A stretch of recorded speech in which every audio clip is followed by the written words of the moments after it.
ain't a wall that walks the line. There's a rare few who think outside the box together for the crew. To break the equations, not bound to any rule. Exposing to the world the universe is all view. It takes the talent of the craftsman, it takes the mind of the fool, to make the vision realize energy and matter in a duel. To a break, to a duel. The old man Bills was running through his head. Cheryl probably got it hiding under his bed. Penny up to Annie making power for days. Don't listen to a word that the straight dope says. Mike building batteries that power a ship. Victor comes in talking math, that's the water spiral dip. Shawn chucking plasma bolts a mile long. Sheila on the video making tones of the prongs. Bernie breaking matter, they said it couldn't be done. And to all the people in the chat, I know you're having fun. So it's time to spend your Saturday with the dope big old man Bill. What's up, everybody? Oh man, we got this thing messed up today. Hello, there hello. We go. This should be on. What's going on, guys? Everybody, I'm Nathan, and you guys know that. I'm Old Man Builds. Shawn and Joe, what's up, guys? Hey, good to be here. Missed you guys. Happy day after Thanksgiving. Yes. Great to see you guys in the chat. Thank you for the kind remarks. Awesome. Right on. Yeah, give me just a second, man. Everybody showed up, man. They're looking forward to when you're here, Shawn. So appreciate it. Put up the comments, man. Every time I turn on StreamYard, they keep changing something, put 50 million more buttons on there again. Driving me absolutely insane. It's like, dude, just freaking leave it alone. I don't care what your new feature is. Oh. Yeah, that's tough sometimes. All right, Shawn, you got a presentation, man, and then we're going to talk about it, man, because these things are really cool that you're doing, man, and Joe and I are totally in on it, man. Oh, awesome. Yeah. All in. I appreciate it, guys. So, ready to get started, Nathan? Yeah, let's do it. Awesome. So, if you guys can see on the screen a giant eyeball, that means we can start. Let's see here. All right. Oh, perfect. Okay, so I always like to start off with my dad's art if I have a piece of his. So he drew this for me about a week ago, and he wanted me to share it. I asked him if I could share it with you guys. So yeah, my dad's an artist, been an artist for like 50 years. Okay, I'm going to come actually back to this. I got my slides a little bit out of order. But what I'm going to be sharing with you guys is what I'm doing with the RAV and my latest experiments with the RAV, things I've learned. And so this is one of the RAV setups that I have, but it's going to be really similar or almost the same every time. So you'll notice the red wire here in the background, and it comes up to this alligator clip. And then you have this little point here. That's the anode. And then the bottom here, whatever I connect to the bottom here is the cathode. And this is connected to a high voltage power supply. It runs between 5,000 volts and 30,000 volts. I usually use the full 30,000 volts. And it's a precipitator power supply. And it's built to where it's made for sparking and arcing. So you can have this thing sparking all day, and this little power supply will run all day. So 30,000 volts, and this is going to be 5 milliamps is the maximum. So even though it's a scary voltage, because of the amperage, you still have to be careful, but it's not, you're dead before you hit the ground. So the bottom we have the cathode, and the top we have the anode. And this is a setup where I have a wire coming off of the flat cathode, very thin wire, and then at the top of it, I have a little melted piece of metal. And this is going to be explained later, but I kind of wanted to talk to you about the environment. So it's always the same. I got the anode on top, cathode on the bottom, and then how I do the cathode here at the bottom depends on the experiment. So I use paper clips or just pieces of wire. If you get spring wire, you can order spring wire from Spring Steel, actually it's called. You can get it off of Amazon for a pretty low price, and they're great all around for for experiments. So this is probably spring wire, not a paper clip, but you'll see that I just bend it into a triangle and then another little triangle on top. And then if you'll see, there is a piece of red clay, because you know RAVs love to run on clay, especially red clay. And so this setup is what I'm going to be explaining here pretty soon. I used to call this the angel RAV. So it's kind of maybe the slang for it because it flies kind of over the bench. And I'll show you what it looks like later, but I guess the nickname is the Angel RAV. Now, it's the same setup, but I'm turning on now the 30,000 volts.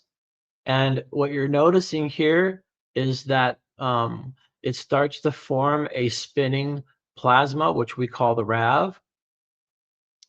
And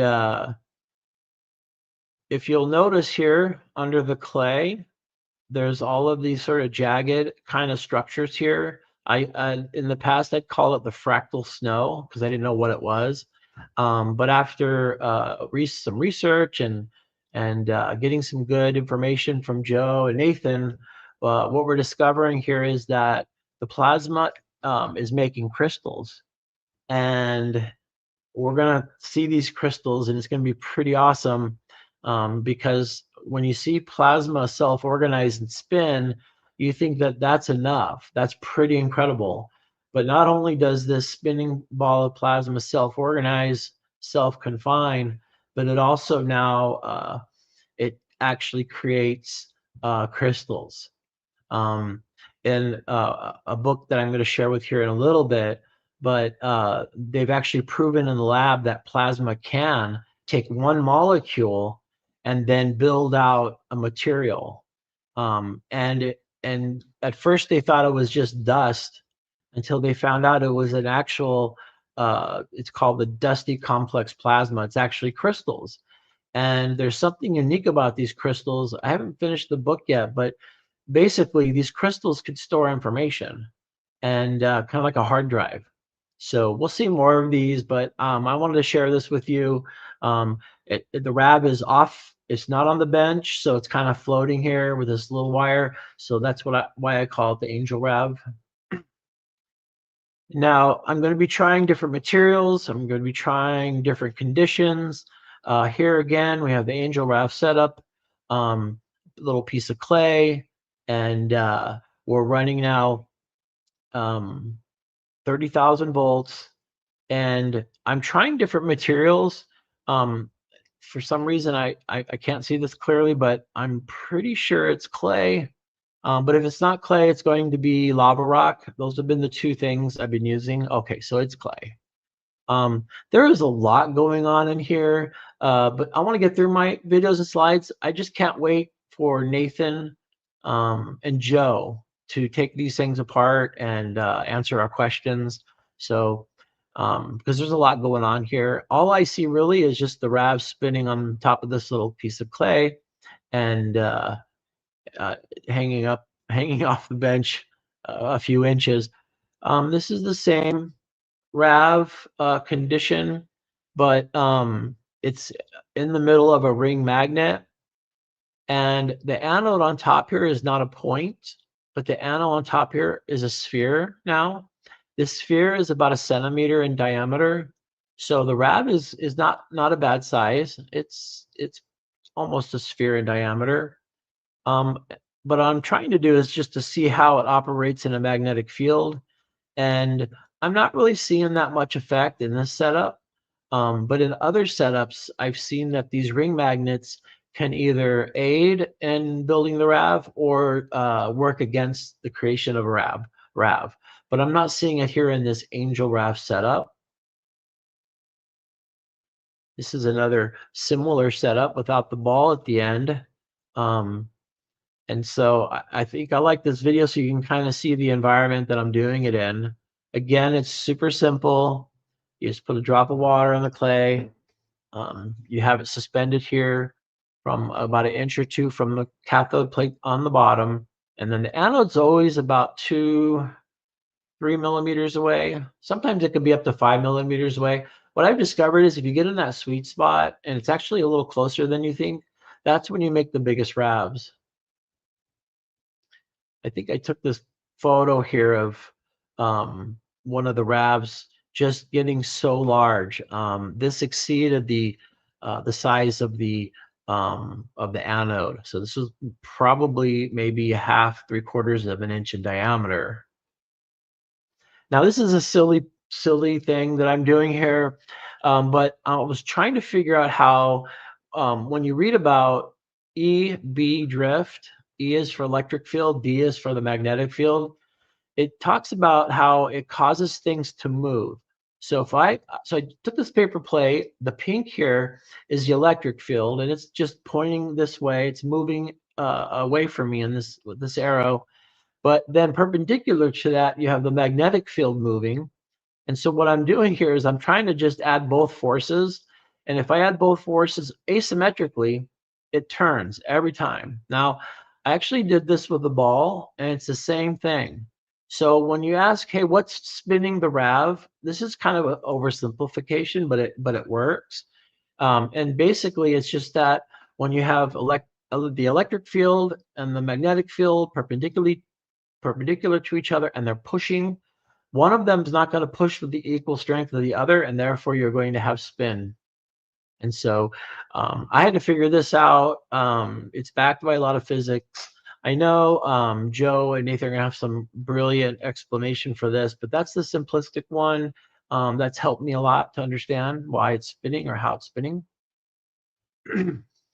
So why do I call it an angel RAV? Well, this little angel here, she's holding on to the anode and she doesn't want to go. It's one of the reasons why I call them angel RAV. I know it's corny. Let's see here. There'll be a little bit of repetition here, so I'll be moving through, but pretty much I wanted to kind of share with you different phenomenon. Let's see here.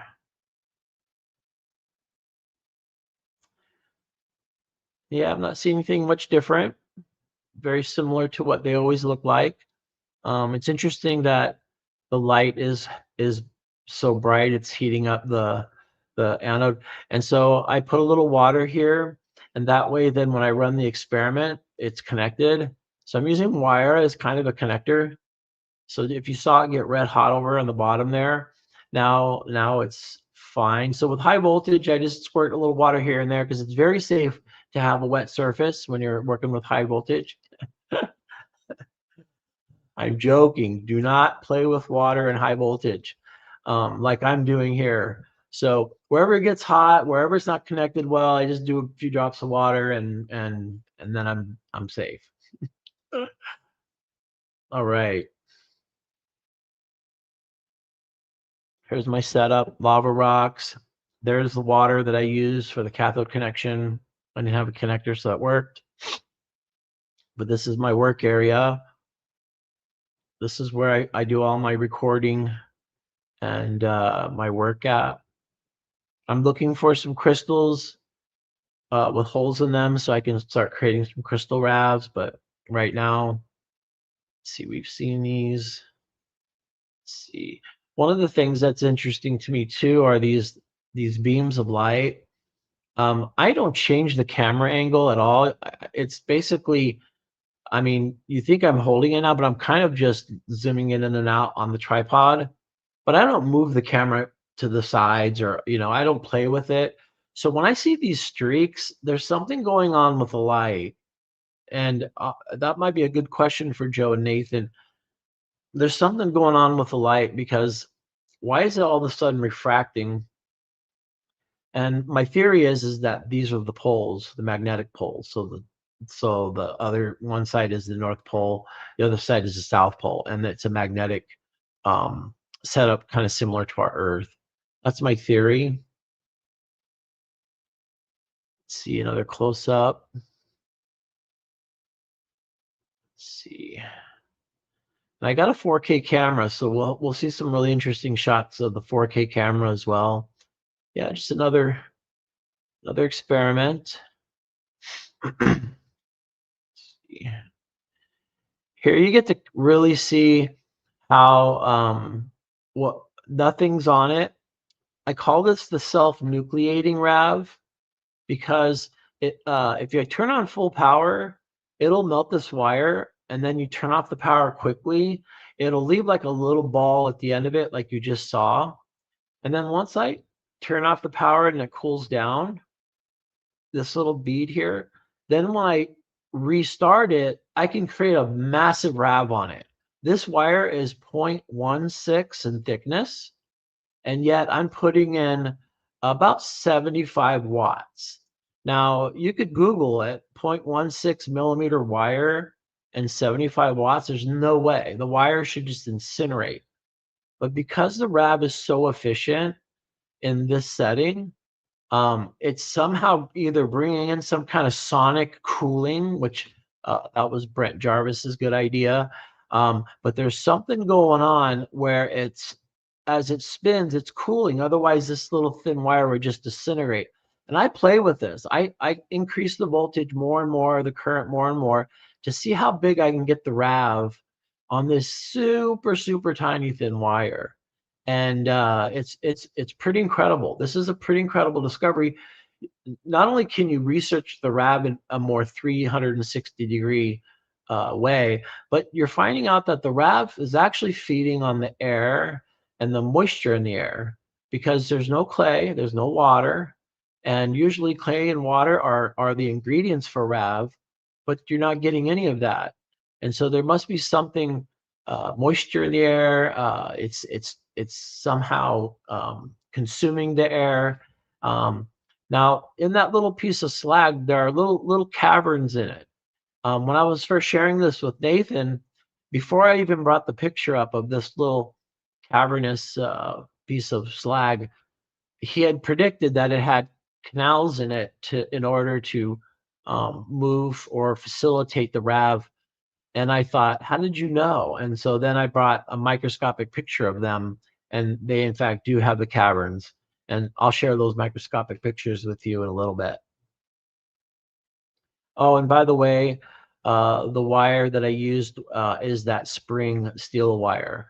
I haven't tried other wires. I do know in other experiments, if I switch away from the spring steel wire, I get different effects, or I get undesired effects. But it's up to you guys what you want to try. Let's see here. I have a diagram. No, this is not the right one. Let's see here. Okay, so I'm looking for a RAV super material where I can build bigger RAVs. And so I'm experimenting, and this material here is lava rock and a powdered graphite. This little disc here is graphite.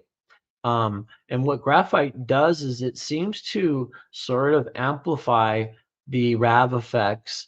So what happens is that the electricity is here. You see it going in from the anode inside the cathode here. I'm sorry, the graphite disc cylinder, and it's creating a massive RAV at the edge of it. So I was playing with that because I think graphite has some kind of effect that increases the size of the RAV. This is another photo I took, and so what you're seeing here, this is a centimeter diameter anode, and you're almost breaking that centimeter size, which is big for a RAV, because this is very, very compressed, highly compressed electrons. So this is a high energy, I guess, I think they call it a pseudo black body. That I think that's what they call it. It's just, so it's pretty intense. So when you get a little bit bigger, you're actually exponentially more energy. Now, I like to try different clays. I like to try different rocky materials. The reason why I wanted to share this, let's see here. Let's see. I wanted to show, for some reason, I see trees through this entire through this entire video. I see beautiful trees. You know, I like the artistic part. This is a clay that didn't work out too well, but I wanted to kind of show you how beautiful this thing is. Let's see, I think I passed it. Where It's almost like you want to hang it up on your wall. There we go. This is the one I liked, the blue tree of life there in the middle. I don't know if you guys can see it.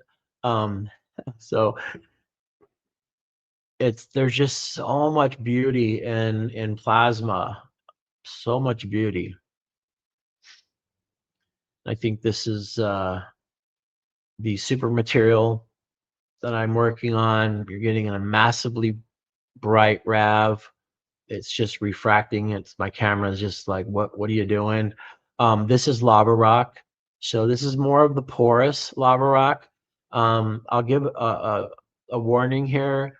The porous lava rock can explode, and I've had that happen. It's not fun. So if I'm working with the porous lava rock, I'll have like a piece of plexiglass as a kind of a shield, a blast shield. But I've only had it once, and maybe it was a fluke. But the other lava rocks that I work with, they're a lot safer. They don't have those issues. So again, we have the slag at the tip, super thin wire. We're going to create an awesome RAV. We're going to create a powerful RAV that is too big for this little thin piece of wire. And I think this is even a thinner piece of wire. And just trying to push the limits here. Try to see if I can get this RAV to a place where maybe it doesn't need any constraints. I'm working on another model where I'm going to eliminate the whole bottom. That's actually going to be levitating from the bottom. That's my next generation that I'm working on in the lab. I'm pretty close. I have all the parts. Nathan gave me the good idea of having a spinning magnet under the RAV. So I'm going to try that as well. But I'm going to work with some levitation, some repulsion technique to try to see if I can eliminate the space at the bottom here and have the RAV float in space. Because I want these to be lightning balls. I want them to be able to be free and go through walls. And I think that's hence why I'm using thin wire and getting it off my bench. How can I get this plasma ball in the air? That's just a goal I have with the RAV. Again, just showing you how I've run this for 10 minutes at a time. The little wire is great. It doesn't melt. Now, if I don't balance it right, then it disintegrates really fast. So this is a balancing act. This is, once I set it, then it's fine. But if you're here, I just got out of balance, and watch it. It just swallows the wire and spits it out. So this is kind of an example of when it's not balanced. I kind of wanted to show you this. This is a failure versus when it's a success.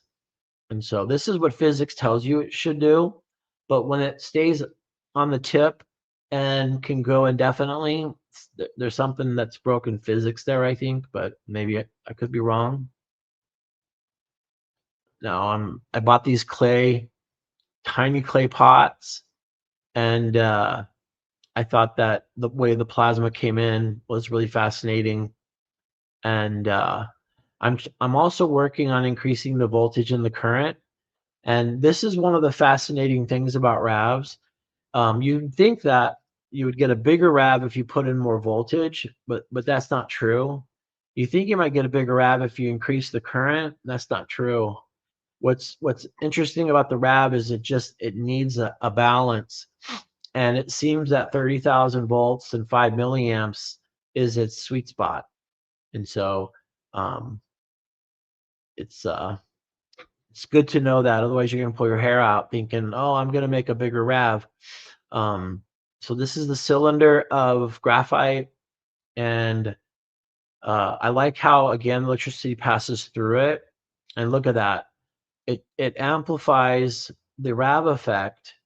And it looks like it's amplifying it. And in every case, graphite either builds bigger RAVs or it builds multiple RAVs.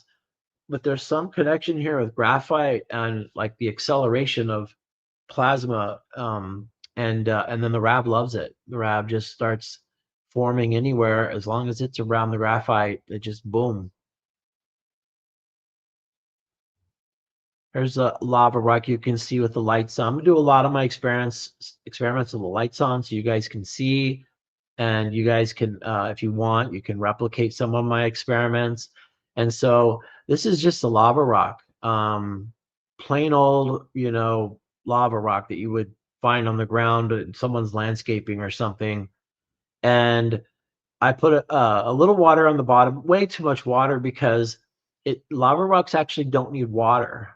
Lava rocks have oxygen in them. They have a set of minerals in them where I found out later the only reason water is good for lava rock is to accelerate the creation of the RAV. But for lava rock, heat is what creates the RAV. Heat is the thing that gets the RAV. Oh, I dropped my camera. Sorry about that. It's heat. If you can heat up the lava rock, then you don't need water. Now, this is the book that I mentioned earlier. Ian had recommended this book to me maybe 100 times, and and so I finally broke down and bought it. And I was reading the first chapter, and I couldn't believe the similarities of what these scientists have found about plasma and how they relate to our RAV. Now, this guy's a fringe scientist, but all his friends are Nobel Prize in physics and chemistry. So they're mainstream. He's a mainstream physicist or a science writer. But this book is pretty incredible. I don't agree with his conclusions where he believes that plasma are really sentient beings. They're a different kind of life form. But a lot of the plasma physics in this book is made for the regular person. There's no math. It's just, so the way it's written is really nice, and you can learn a lot about plasma.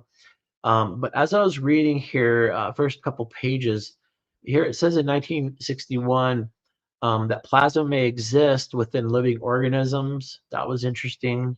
And then in 1962, until then, they were thought to be ice grains. It was really made of carbon. This entirely was a revolutionary idea, important to this book, because as we've seen, complex dusty plasma contain such dust was accepted by the astronomical community 5 years later. I'm having a hard time reading. And so what we're seeing here, as the scientists build on their knowledge, they're finding out more and more things about how plasma might be some kind of life system.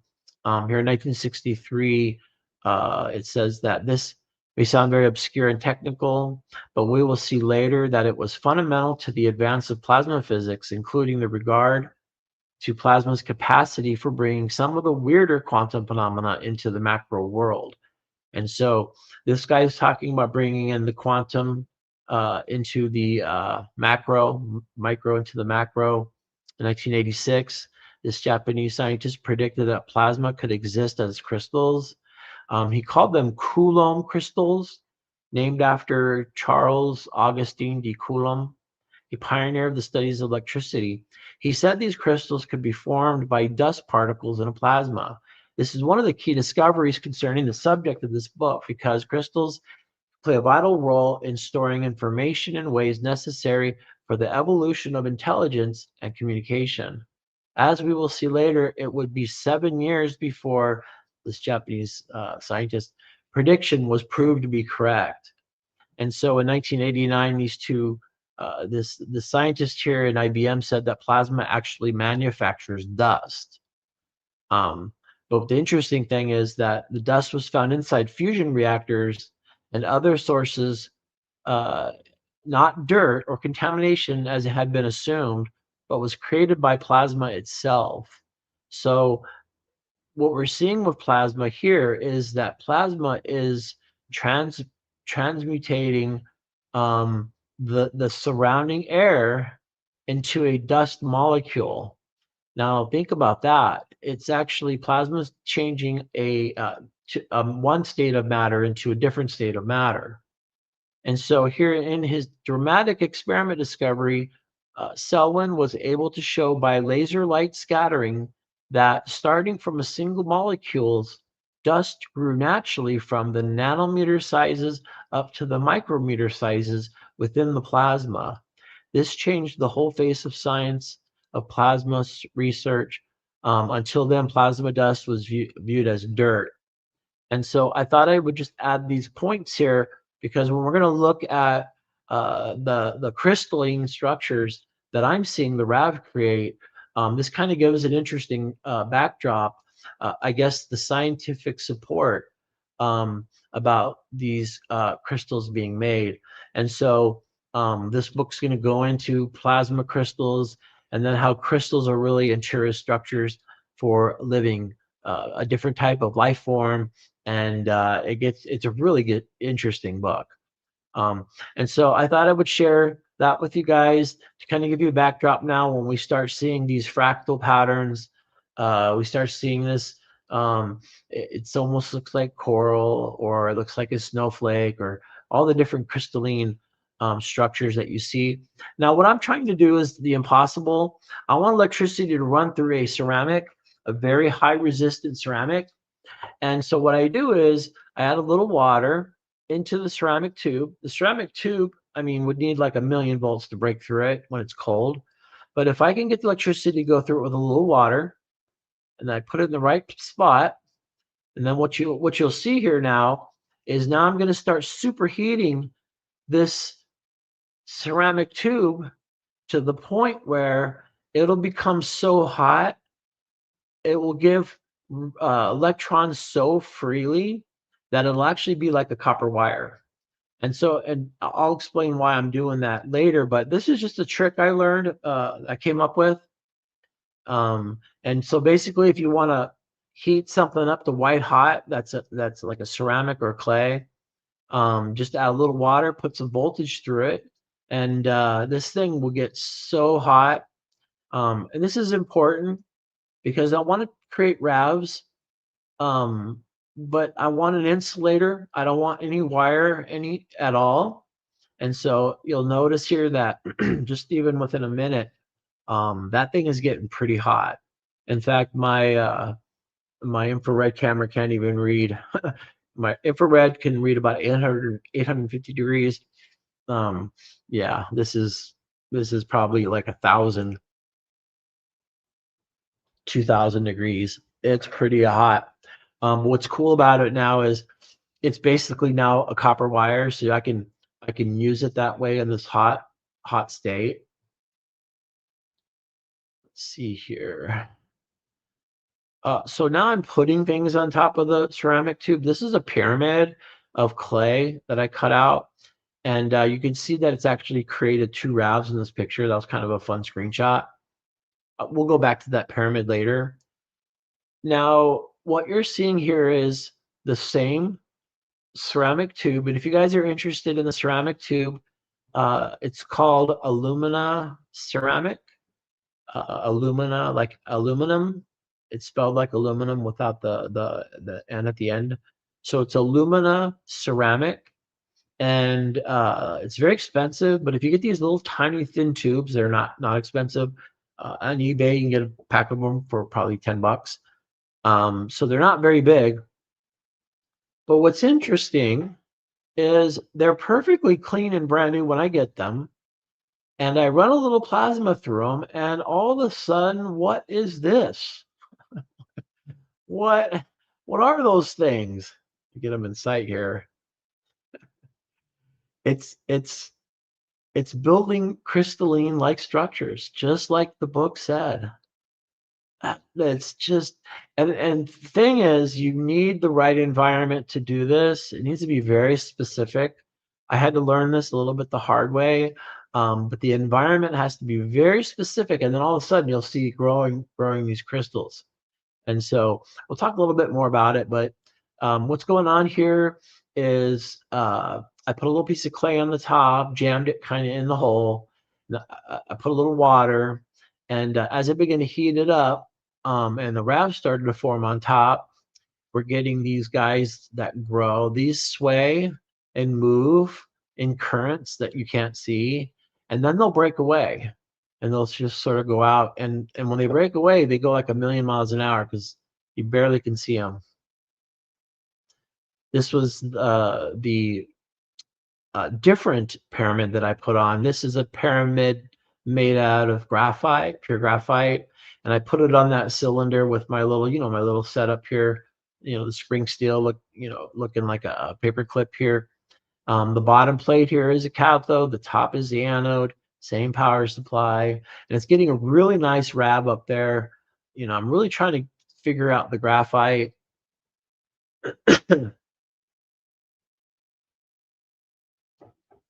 And some of the things I've learned in these experiments is that it creates different kinds of environments where inside this tube that it draws the water inside, and then it will charge the water. And then when the water gets charged, it'll come out in these vapors. And this was pointed out, I forget, I think Nathan pointed this out, but it occurs basically when the water hits the right temperature, you'll start seeing some effect. And it's so fascinating. Okay, so here you can see this is like a piece of copper wire now, because the electricity just hits the middle of a ceramic tube. We know electricity can't go through a ceramic tube, right? So I've accomplished that goal because I need that for these experiments. So we're seeing here now, when I put the clay here in the tube, I then get those these little snowflakes. I wish the arrow didn't come in, but you can see those little snowflakes there forming at the bottom. They will not form unless I have clay in the mix, or if I have lava rock.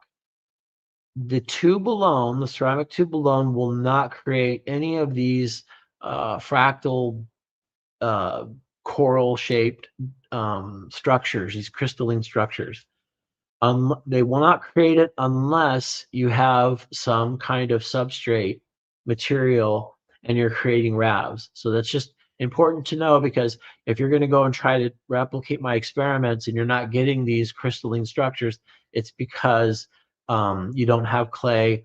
I jam specks of clay inside the tube opening here, and then I add a little water and boom, I start growing these crystals. This is my 4K camera, so it's really crisp, but sorry for that it's far away. But you can notice that they build up and then they fly like super fast, and they sway. There we go. See, one took off to the left. One of the things too, if you watch this video closely, there's actually things also coming in. So there's just sort of coming in and leaving. I'm not used to my new camera, so I don't know what I'm doing. It's blurry. So I don't really figure it out it's too late. But these let's see here. Yeah, these structures here, I mean, it's incredible. And the way they move, it's almost like coral under the sea in ocean currents. So pretty fascinating. All right. Let's see here. So we got a RAV. So we have some sort of substrate, and you can see now that on the right side of the tube, you can see those little crystalline formations there on the right. And so it's not forming everywhere, but it's forming there on the right. And that's the formula. Here we have a clearer picture. I think this is of the same tube, but I zoomed it back a bit. But yes, again, on the right, you can see it's starting to grow those tendrils that we're now getting familiar with. So we have now this, it's almost like a built of ash, or maybe the particles that the plasma is creating, that kind of plasma dust. But we're gonna have two more types of fractals that the RAV creates. So this is one that the RAV creates, and I don't really have a name yet for these guys. So we're still in that early phase, in our discovery phase. This is kind of showing you the clay, the red clay pyramid that I had soaked in water. And you can see here that the tube is, the ceramic tube is turning hot, so it's conducting. And then once it turns into a copper wire, super hot, now RAVs can form on the pyramid. So I'm kind of kickstarting things, turning the power on, turning the power off. And what's going to happen is I'm going to create a reaction here where RAVs are going to start forming on the pyramid. And so that was the goal. There we go. Boom. Now we have a spinning ball plasma on the pyramid. There's two of them. And it's suspended by the electrons traveling through a ceramic tube, because now the ceramic tube is, it's like a copper wire, but it still has some resistance. And again, the reason why I like using the tube instead of the wire, the ceramic instead of metal, is because I want that high resistance. I don't want all of my power going down the wire into the cathode. So having the ceramic tube there is kind of like a big resistor. It lets electricity flow through, but it allows the power to really stay on top. And you can see how good size the RAVs are getting. You're asking why the pyramid shape? I was just trying different shapes. This is the same setup, except for instead of a clay pyramid, this pyramid is made out of solid graphite. Not too exciting things happened with this, but I'm still testing and playing with graphite. I just thought this would be interesting to share. Same setup, anode on top. The bottom plate is the cathode, 30,000 volts, and electricity goes right through the top of the graphite, right down this white hot ceramic tube. It touches this metal bottom here, which is the cathode. I drilled a hole in lava rock. We're going to start seeing some lava rock, which is, I think lava rock is a super RAV material. And so here, it's interesting that it almost looks like the rock that you would see if there's an earthquake and a volcano came out. I thought that was kind of cool to see. But what I'm going to start doing is building some RAVs on some lava rock, and kind of wanted to show you how I'm going to get started. See here, which one is this? So lava rock, this is the lava rock that I picked up that's used in gas grills for like decorative purposes. It's used in fire pits or fireplaces. So it's tumbled, and it's a lot more beefier. Not much going on there. It's a lot beefier of a rock. So we'll show you how how cool it is in a little bit. So here, I'm trying to get this tube to heat up so it can become conductive. But what's happening here is I'm getting this really interesting scatter effect. And I thought it was just worth sharing with you guys. It's just beautiful.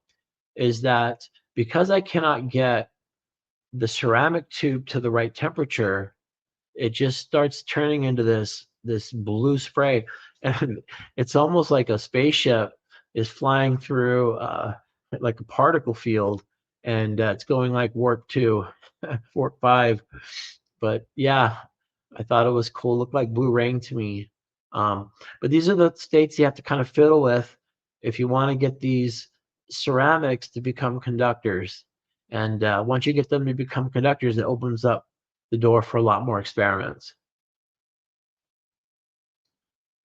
Let's see, I jammed a little bit of clay in here, so this might show us the fractal type material, or this just might be a 4K that I wanted you guys to kind of see it really super clear.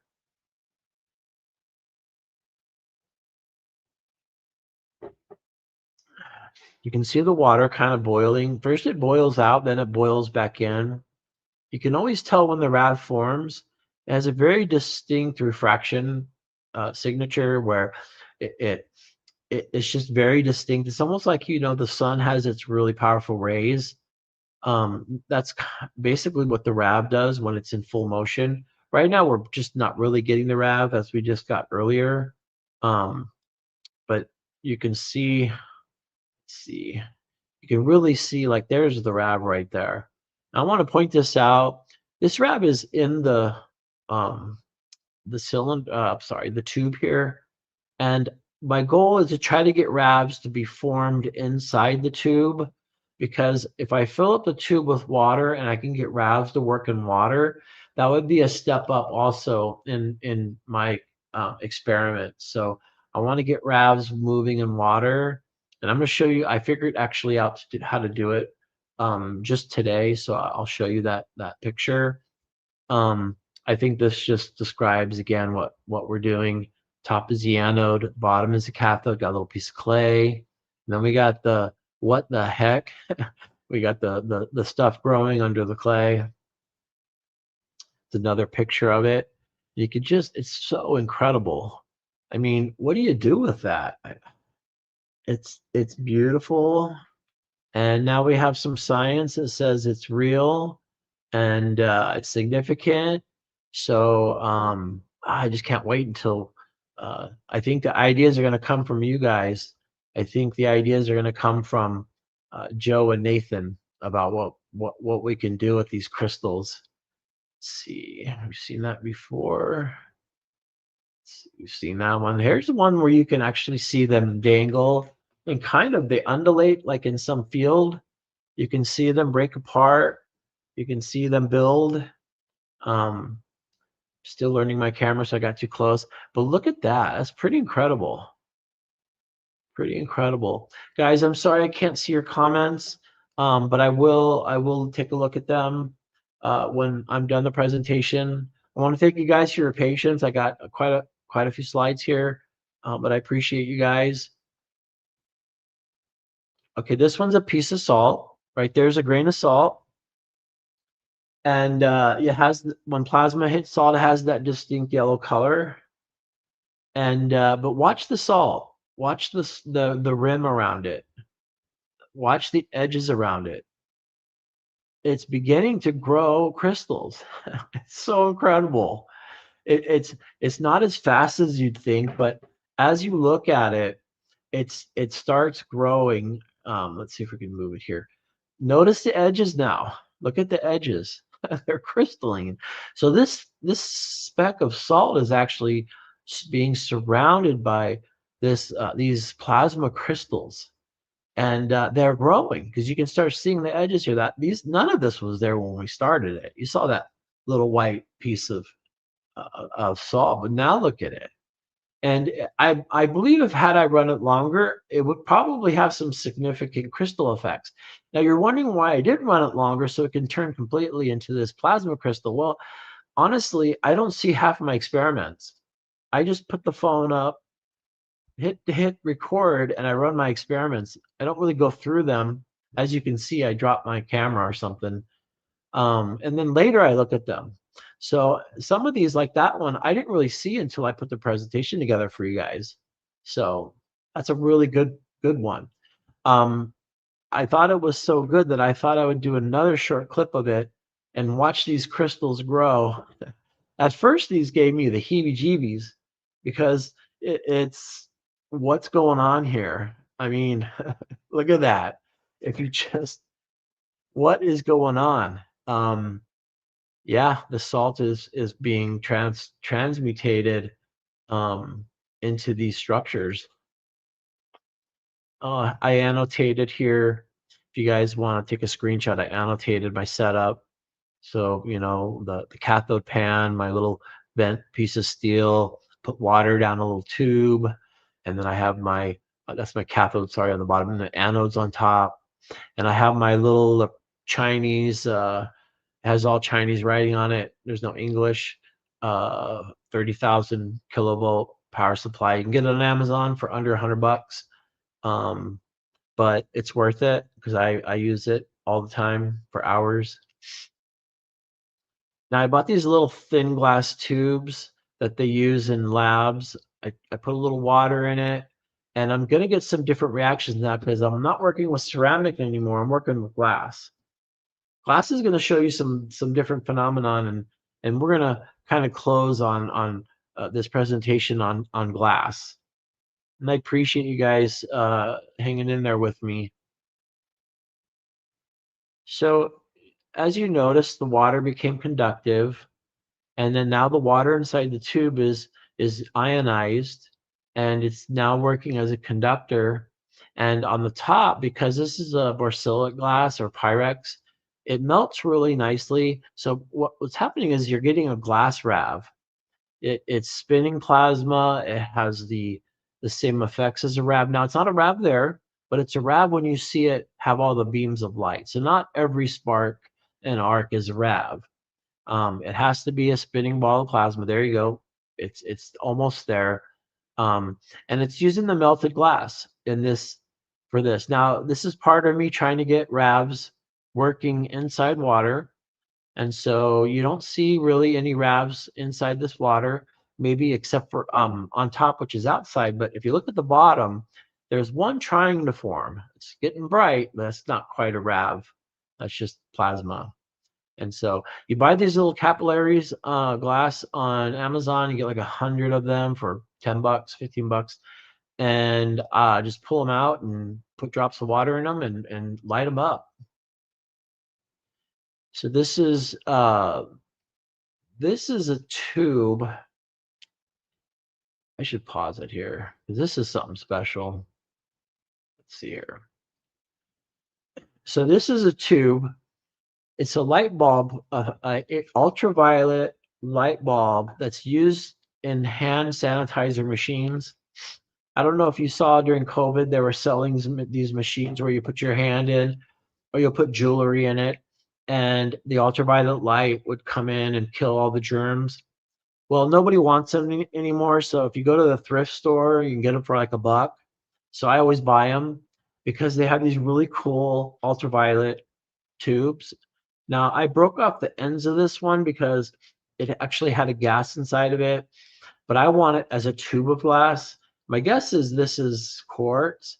Now, when you see the red parts there inside the tube, that's powdered red clay, and it's wet. So you're kind of seeing some water, wet clay, and now I'm going to run 30,000 volts through it.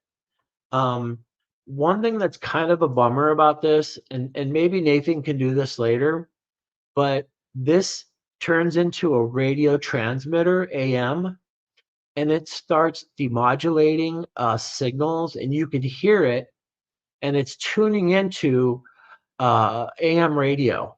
I don't know how else to explain it. It's not just frequency, making tones. No, this thing is like adjusting a shortwave radio knob and trying to hit the right frequency. So because the sound isn't that great right now, worked out right now, you're just going to see the effect. So I'm going to finally show you. So wet clay water in a glass tube. I put the clay in there because it's the only way to get a RAV created. And it's working as far as it's ionizing the clay in the water. You guys are so nice. Thank you. I can see the chat over here to the left. Appreciate it. You guys are wonderful. Now what's happening here, and you're going to see it in the next video, is that it's the plasma starting to compress, and it's starting to push itself into zones. Now you can see it break apart. Here it's breaking apart, and then it comes back. But these are going to start breaking apart to form a RAV. And you'll know when you got a RAV because it's super distinct. Now on the bottom, you see it starting to want to create. And there's so much sound to this. I mean, it is so incredible, the sound. As it's doing this. It is otherworldly. It's not what you would expect at all. All right, so it's working on ionizing the materials for the RAV, but it's not quite hot enough still. It needs a little bit more time. So this is the second video. And you'll notice now that the plasma is starting to break apart and bunch up. And as it bunches up, watch the bottom, and you'll notice what's going to happen is it's going to start compressing on the bottom, and watch what happens on the bottom. Look at that.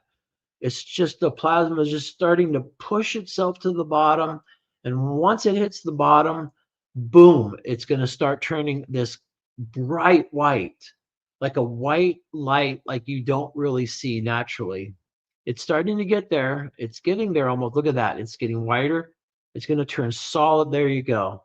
It turned completely white. Now it's still now pinching. It's still feeding it. But look at how bright it's getting. Look at that white.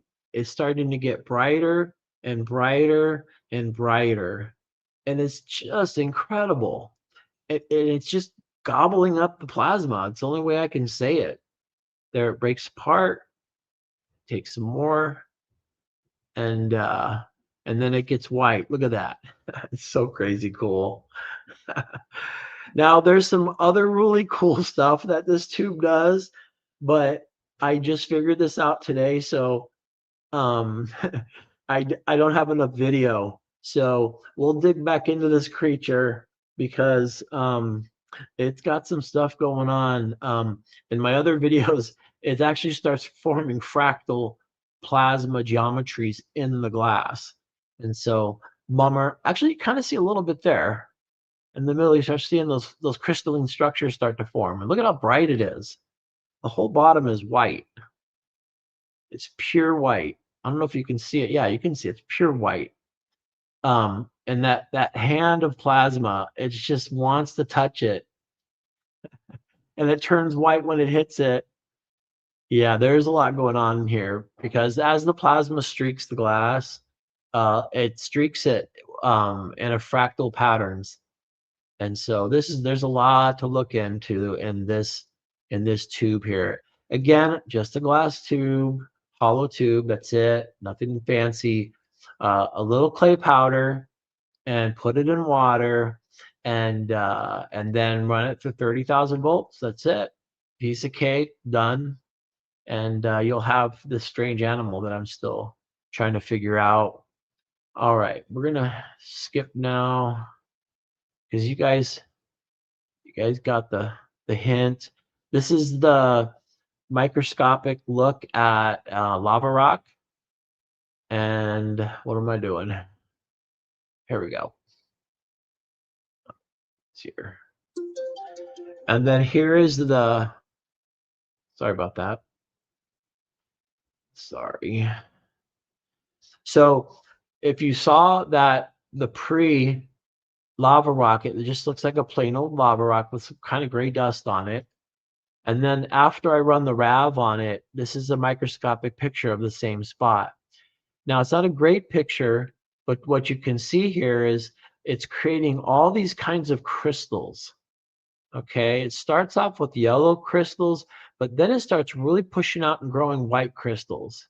And so that you're getting the crystal. Now, all this is just where a RAV was running on top of a lava rock. Remember I told you lava rock was kind of a super RAV material where it created huge RAVs?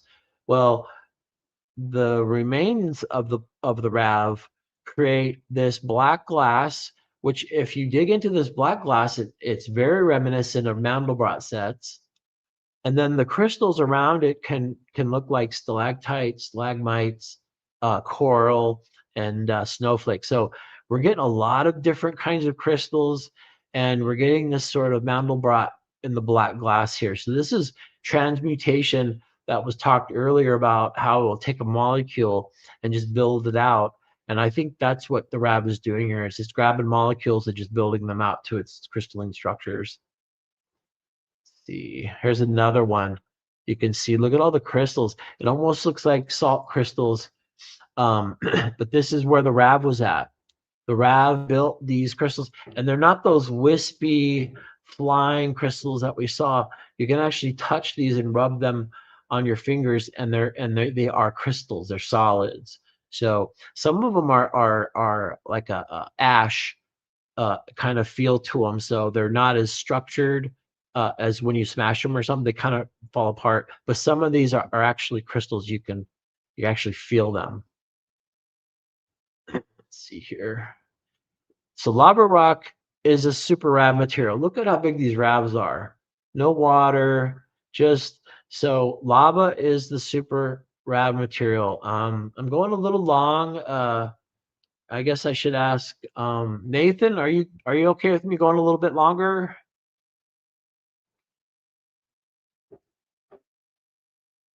My hour's up. Nathan? Let's see here. Well, okay, we'll keep going. So not only is this a super RAV material, the lava rock, but you'll notice how it refracts the light. Now this is 4K, so the refraction of the light is super detailed. I really so Joe and Nathan have done an analysis on this light, on these light patterns, because when you get a prism and you break up the light and it comes out with certain colors, you can tell what materials are in that refraction. So there's some refraction going on here that you can get some details or insight inside the RAV. See, this is just another close up. See, this is the more porous lava rock.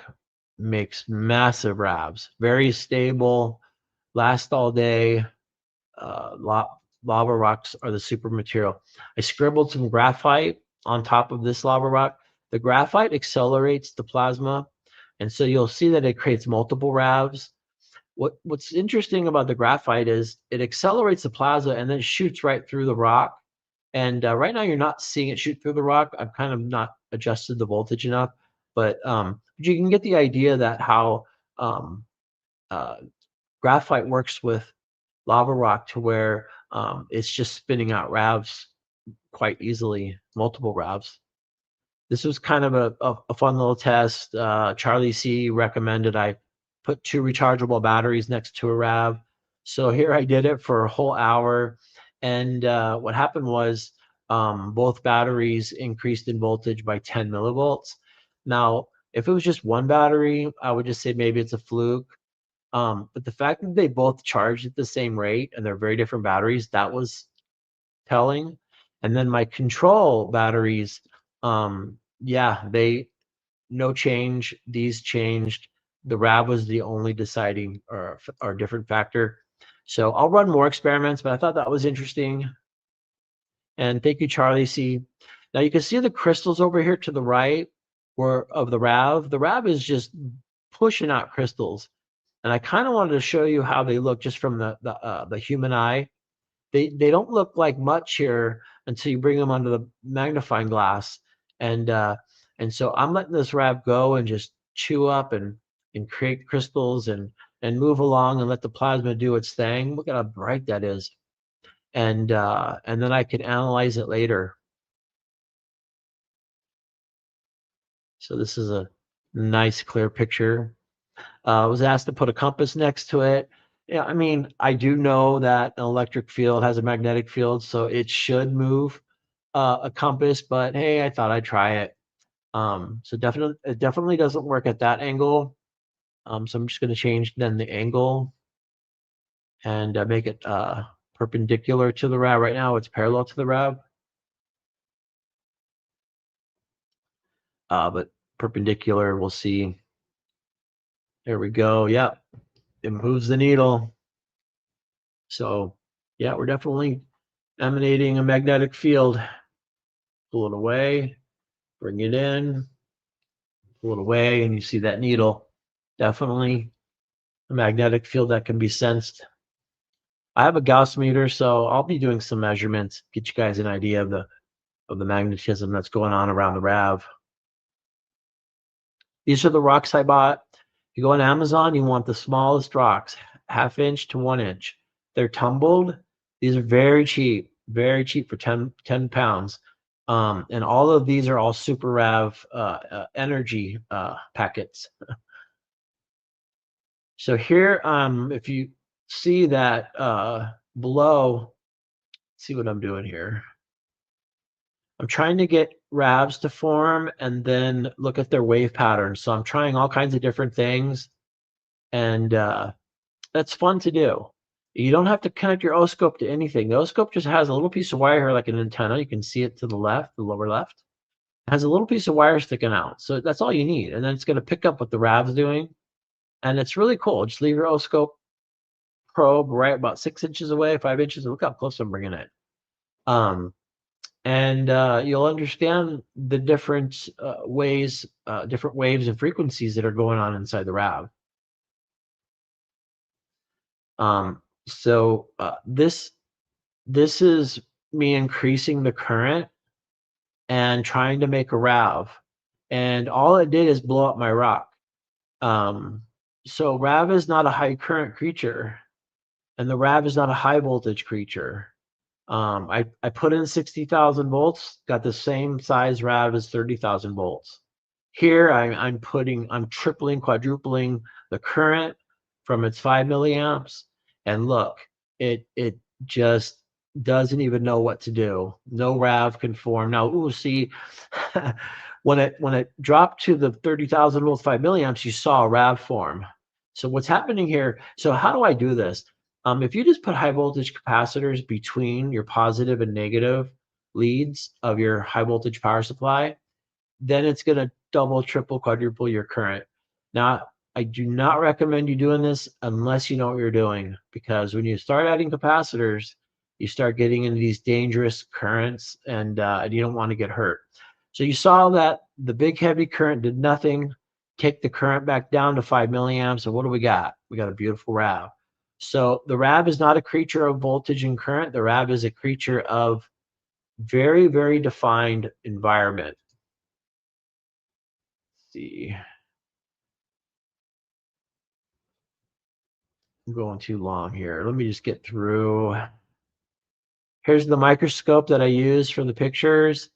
You can get them pretty cheap down Amazon. I think a really nice one's like 190 bucks. I know that's not cheap, but for what you get, but it's awesome. You just throw whatever you're doing under here. It's a 2000 times magnification. Let's see, we saw that. There's some crystals, more crystals. You can see that's the cathode wire, and you're kind of seeing them feathered out, and you kind of become like a turquoise color. Here, now again, this looks like almost seaweed. The RAV created those structures. It's a little piece of clay, and it's covered with this, it's white when you see this in person. When the photograph is taken or the video, it turns this blue. So I don't understand that. It's some sort of pattern of the structures that changes the camera light. But this is all surrounded by these willowy crystals. This one interested me because these crystals here are forming on the bar, the metal, and you can see that they come up and then they come back down. This looks like the surface of the sun. I mean, get a picture of the surface of the sun where you see these things, solar flares coming out, and some solar flares come down and back because of the incredible magnetic field of the sun. This is fascinating because these are the crystals that were created by the RAV. Another shot of it, of those crystals, trying to get them focused because it's under a magnifying glass. You can see my cell phone trying to take a picture of it. Do you see how they move? They're like sea anemones or something, or seaweed. And the plasma created them. This is a really pretty shot. Plasma created all of this. This is just a little bar of wire, and then let the RAV run, and it organizes all of these crystalline structures. It's another picture. It has that blackish, weird glass in the middle, and you have the billowing crystals surrounding it. There's my device for the self-nucleating RAVs. Just a little piece of wire. So this is the last one, and we'll get to a close here, guys. When there's a very extremely thin steam, when it comes near the RAV charges it and it starts to become organized. So if you look at this, it looks like smoke, but it's actually steam. And thank you, Nathan. He pointed out that it's water vapor. But what happens is, as the water vapor comes up, it starts charging, and you come up with these designs. It may be better to see it that way. And the water just starts condensing and shooting around, and look what it does. This looks like it's photoshopped. look at the smoke, or look at the water vapor. I'm sorry. So this was the third kind of fractal phenomenon that's coming from the RAV.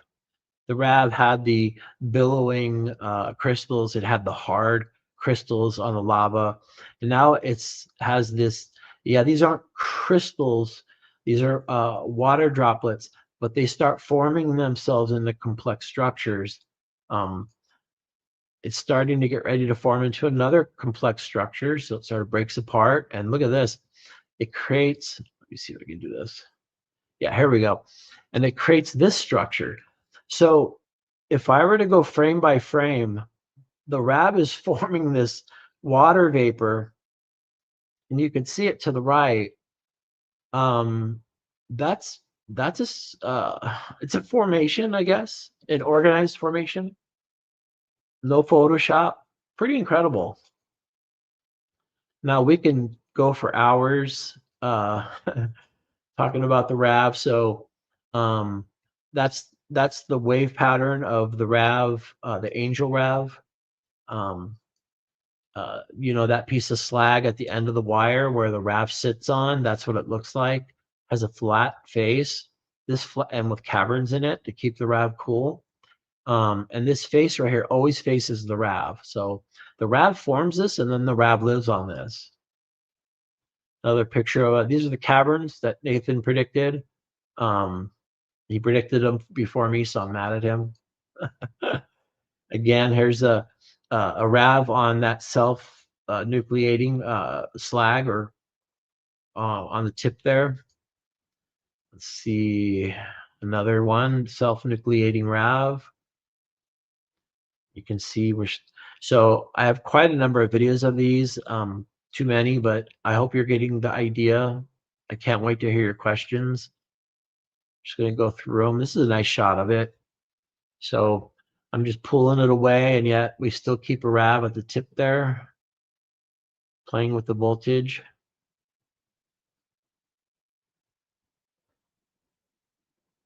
See another one. Boy, it's death by RAVs tonight. I think we're done here in a second. Yeah, I think we're done.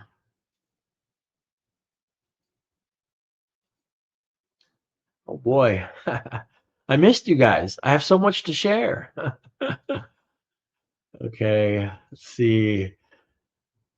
This is kind of worth seeing here. You see the clay, and you start seeing the crystals form around it. Those crystals weren't there. The RAV created those. It's hard to focus. I don't know how to use my new camera. Just a typical setup. This is actually distilled water, so it actually has a unique effect. Because of the distilled water, it has less crystals, so it looks like the tap water helps in that crystal effect. Helps the RAV out in constructing those crystals. So we didn't get that. We don't get that all the way surrounded with those that fractal snow with distilled water. Just forms a RAV though. I mean, it works. It's just we don't get the as much of the fractals. Yeah, it's kind of a long video. Let's see. Oh, I do want to share this. So Nathan's putting a RAV in the middle of a Tesla coil, and he inspired me. He's always an inspiration. So I decided to put a RAV in as a primary coil, and the outside is the secondary coil of a Tesla coil. Just because Nathan's ideas are cool, and I had to steal this one. So here we have a RAV, and then on the outside we have coil 2 of the Tesla coil. Now, what I was looking for is that the RAV would resonate with this coil, and if you see where my arrow is, that little wire here, I should get a little plasma coming out because it should be oscillating, but it's not because I'm not matching the resonant frequency. But it was a quick and easy experiment. Nathan's going to match the resonant frequency of the coil and the RAV, so I expect it'll be awesome. But I tried, and so this is what it looked like. Here we have a RAV powered Tesla coil with no sparks. I'm trying to get sparks there with a screwdriver. So it was cool. It was fun. And I think what I did too here is, oh yeah. So the Tesla coil secondary, the red wire here, it's about 500 turns of 34 gauge wire. With the RAV in the middle, I connect the oscope to the outer coil just to kind of see the waveform that's going on, because the RAV is interacting with this coil. And so if you can see, my oscope is going on the fritz. So this thing's transmitting something that's causing my oscope to go crazy. Doesn't normally do that. So I'm finally kind of zeroing in on the waves. And you can tell when the RAV's there or not there. The wave pattern still changes. So I got to feed a little water because it's clay, and trying to get a nice sweet RAV in there. There we go. You can see it get bright, and then you can kind of see the wave pattern in the background. But it was more just for trying to learn around the environment. I didn't really get anything big from the discovery other than, hey, how cool would it be to see a RAV in the middle of a coil and oscope it? So some interesting wave patterns. Definitely not the sawtooth that we're used to from the RAV. It's definitely that coil is doing something. And there's like a reflection or something because you're getting that doubling. So thought I'd share that. Okay, so which one are sunspots? One is the RAV spots and the other are sunspots. These are sunspots. But I thought it was fascinating because the RAV is like a little sun. All right, almost done, guys. Let's see. I have a whole nother presentation for you guys here, so I'll just skip through to the end. One more thing I want to share. Oh no, I passed it. I'm done. All right, so who knew lava was that magnetic? I didn't. So that's cool. It's got some metal properties in there. And that ends my presentation, guys. Thank you for listening. I appreciate it. Went a little too long. Let's see, Nathan? Let's see. Can you guys still see me? Uh-oh. Hello. I see you guys in the chat. Well, all right. Well, maybe we'll go back to what we were talking about. Let's see here. Pull it up. Let's see. We can go over some. I have plenty to go over. So here's an interesting thing about the RAV. What you can see here is that on my spectrograph, it shows this very sort of smooth slope. And when I input this data into AI, AI basically said that this should not be the wave pattern, because this is a wave pattern of a very, very dense, very hot plasma. We're talking a black body plasmoid. And I don't even know what a black body plasmoid is, but it basically said that it's extremely dense. And then what AI said is, if you look over here on the left, how the blue is very low, basically what that means is that there's the electrons are not escaping the RAV. They're not getting out. The highest energy electrons are stuck deep inside the center. So that's what the small blue part here, it just shows means density of electrons, and they're not getting away. So you guys can see it here. All right, I hope Joe and Nathan are okay. So here's my new toy, the spectrograph. It was on a slow boat from China, so I had to wait. I had to wait months. Just hitting the button, and the light bulb that's lighting my room, that's the spectrum, the spectral lines to show you what basically is comprised of in the light. It gives you the full pattern, and so pretty cool. You can take this anywhere, and it'll tell you even in the dark. There's light going on in the dark, and I'm fascinated about how many.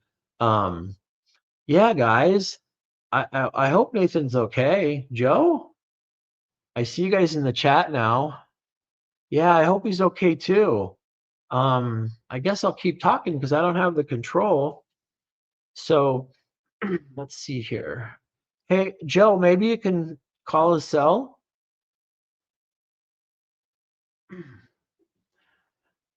So this is an interesting material that I'm using.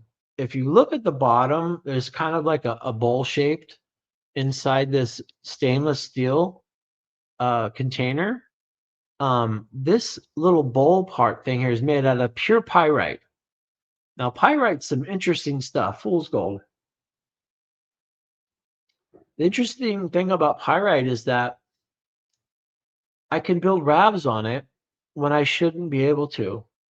What I'm saying is, if I try to just put this straight on a piece of metal, this tiny piece of lava, the plasma would just run around it to the plate.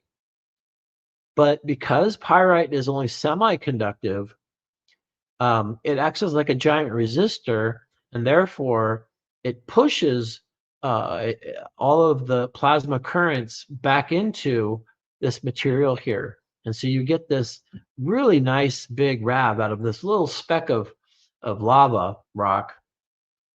And so that's interesting. I'm going to check out the comments while we present here. So I'll take a peek, guys. Let's see here. Let's see. Okay, I see Joe. I hope Nathan's okay. Well, I'll just continue, guys. I can check out the chat though if you guys want to ask questions. I can kind of do it. I'm looking at my iPad here, so and then we'll keep our ear open or eye open for Joe. Keep our ear out for Nathan. Let's see. Let's see here. This is the best ZVS circuit on the planet Earth. And if you build this circuit with copper pipe, then you will have an indestructible ZVS. This thing can do anything. Let's see, have you tried carbon fiber? No, I haven't. DJ Cosmo. I haven't tried carbon fiber, but I'll add it here. It's a good idea. I'll just be taking notes for your questions and get you answers later. Let me know if you guys have any other questions. So this is the indestructible ZVS. I've searched the internet. I've built every ZVS. I bought every unique kind of ZVS, and this ZVS is it. It requires two power sources. One power source kickstarts the oscillation, and the second power source amplifies the oscillation into hundreds of volts. And then you pick off that oscillation with your primary coil, the Tesla coil, and boom, it then hits the secondary coil of the Tesla coil, and you get your plasma discharge. Let's see, John Bigham says carbon fiber with graphite coating. I'll write that down. It sounds interesting for what we're doing here. Thank you. Let's see. All right, graphite covered carbon. And so if this is a horrible way to screenshot it, I say reach out to Nathan because he has the real good copy of this print. And I highly recommend it for if you ever need an oscillator amplifier, if you want to high voltage, this is it. It lasts forever. It's durable. It's amazing.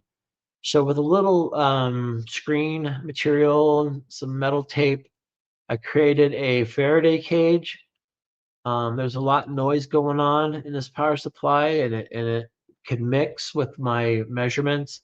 So I created this little cage here, and then I ground it. And what's crazy is this power supply is so noisy. It has literally like 10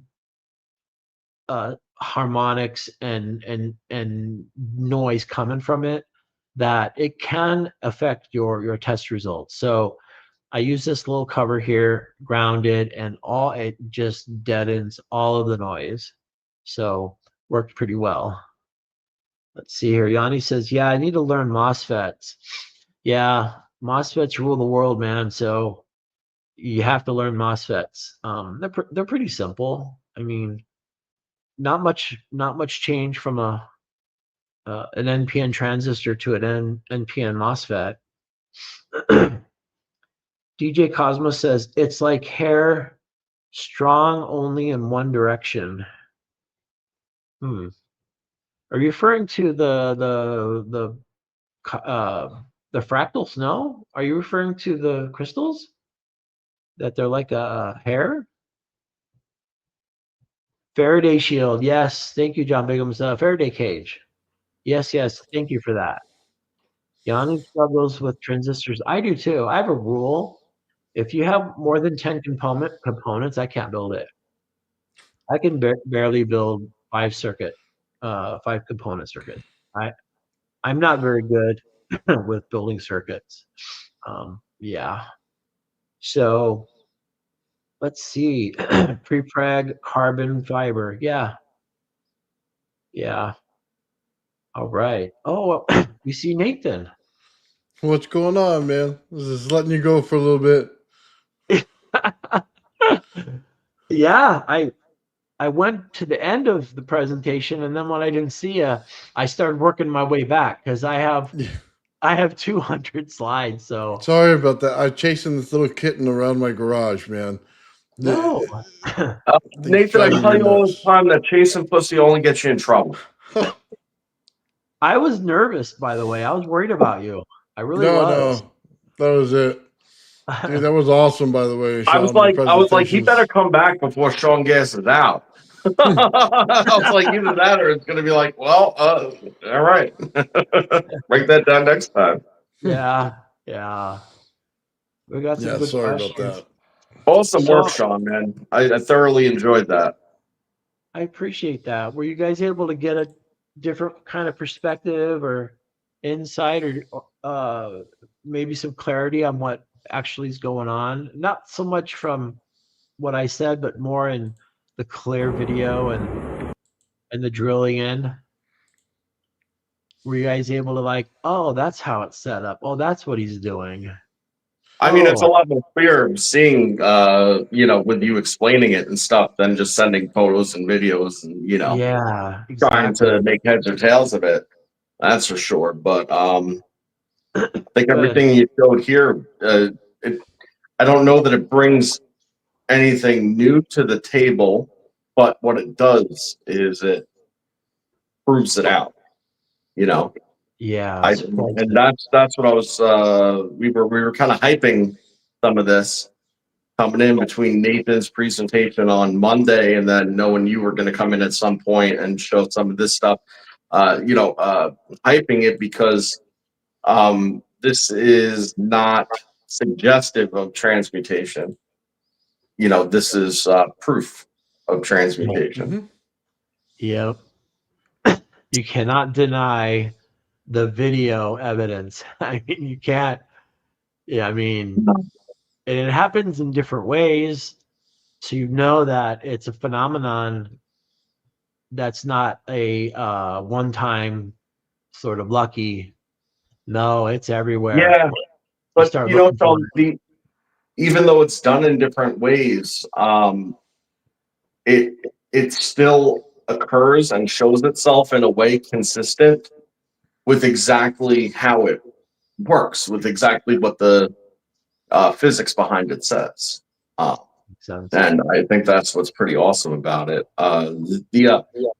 The fact is, and one thing I think I did see that was new to me that I think was amazing to see was two things. One was with the ceramic tube. When it's configured that way, what it seems to be doing is actually breaking, changing, I should say, changing the interaction points. Okay.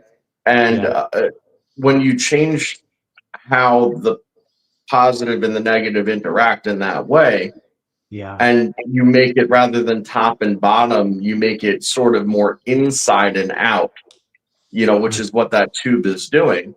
What you end up seeing is a phenomena that generally would exist intermedia, I would say most prominently. And that was, it seemed to be, you could see the field. You could actually see the movement that the field is creating. And it's not just heat. It's very, very apparent that it's not just heat rising. Oh yeah, there's something going on. Let's check this out, guys. This is something Shawn was talking about earlier. Let's move closer to where he was. There's sound here. I upped the sound on it, and I got the zoom in. Yeah, watch your ears on this. It's pretty brutal.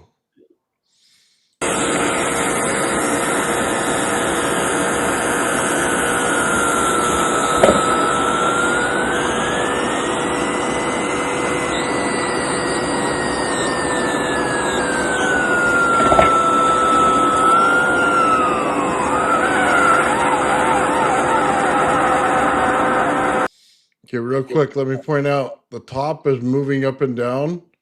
That's where the sound's coming from right now. And when you see those splits coming in the bottom, you'll see it'll look like the beats come from the bottom.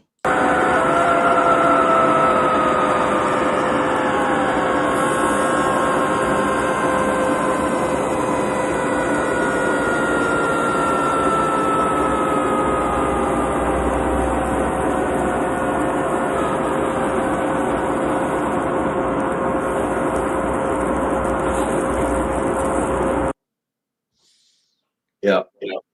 Did you catch that at the end where the beats started popping in at the bottom? Oh, yeah.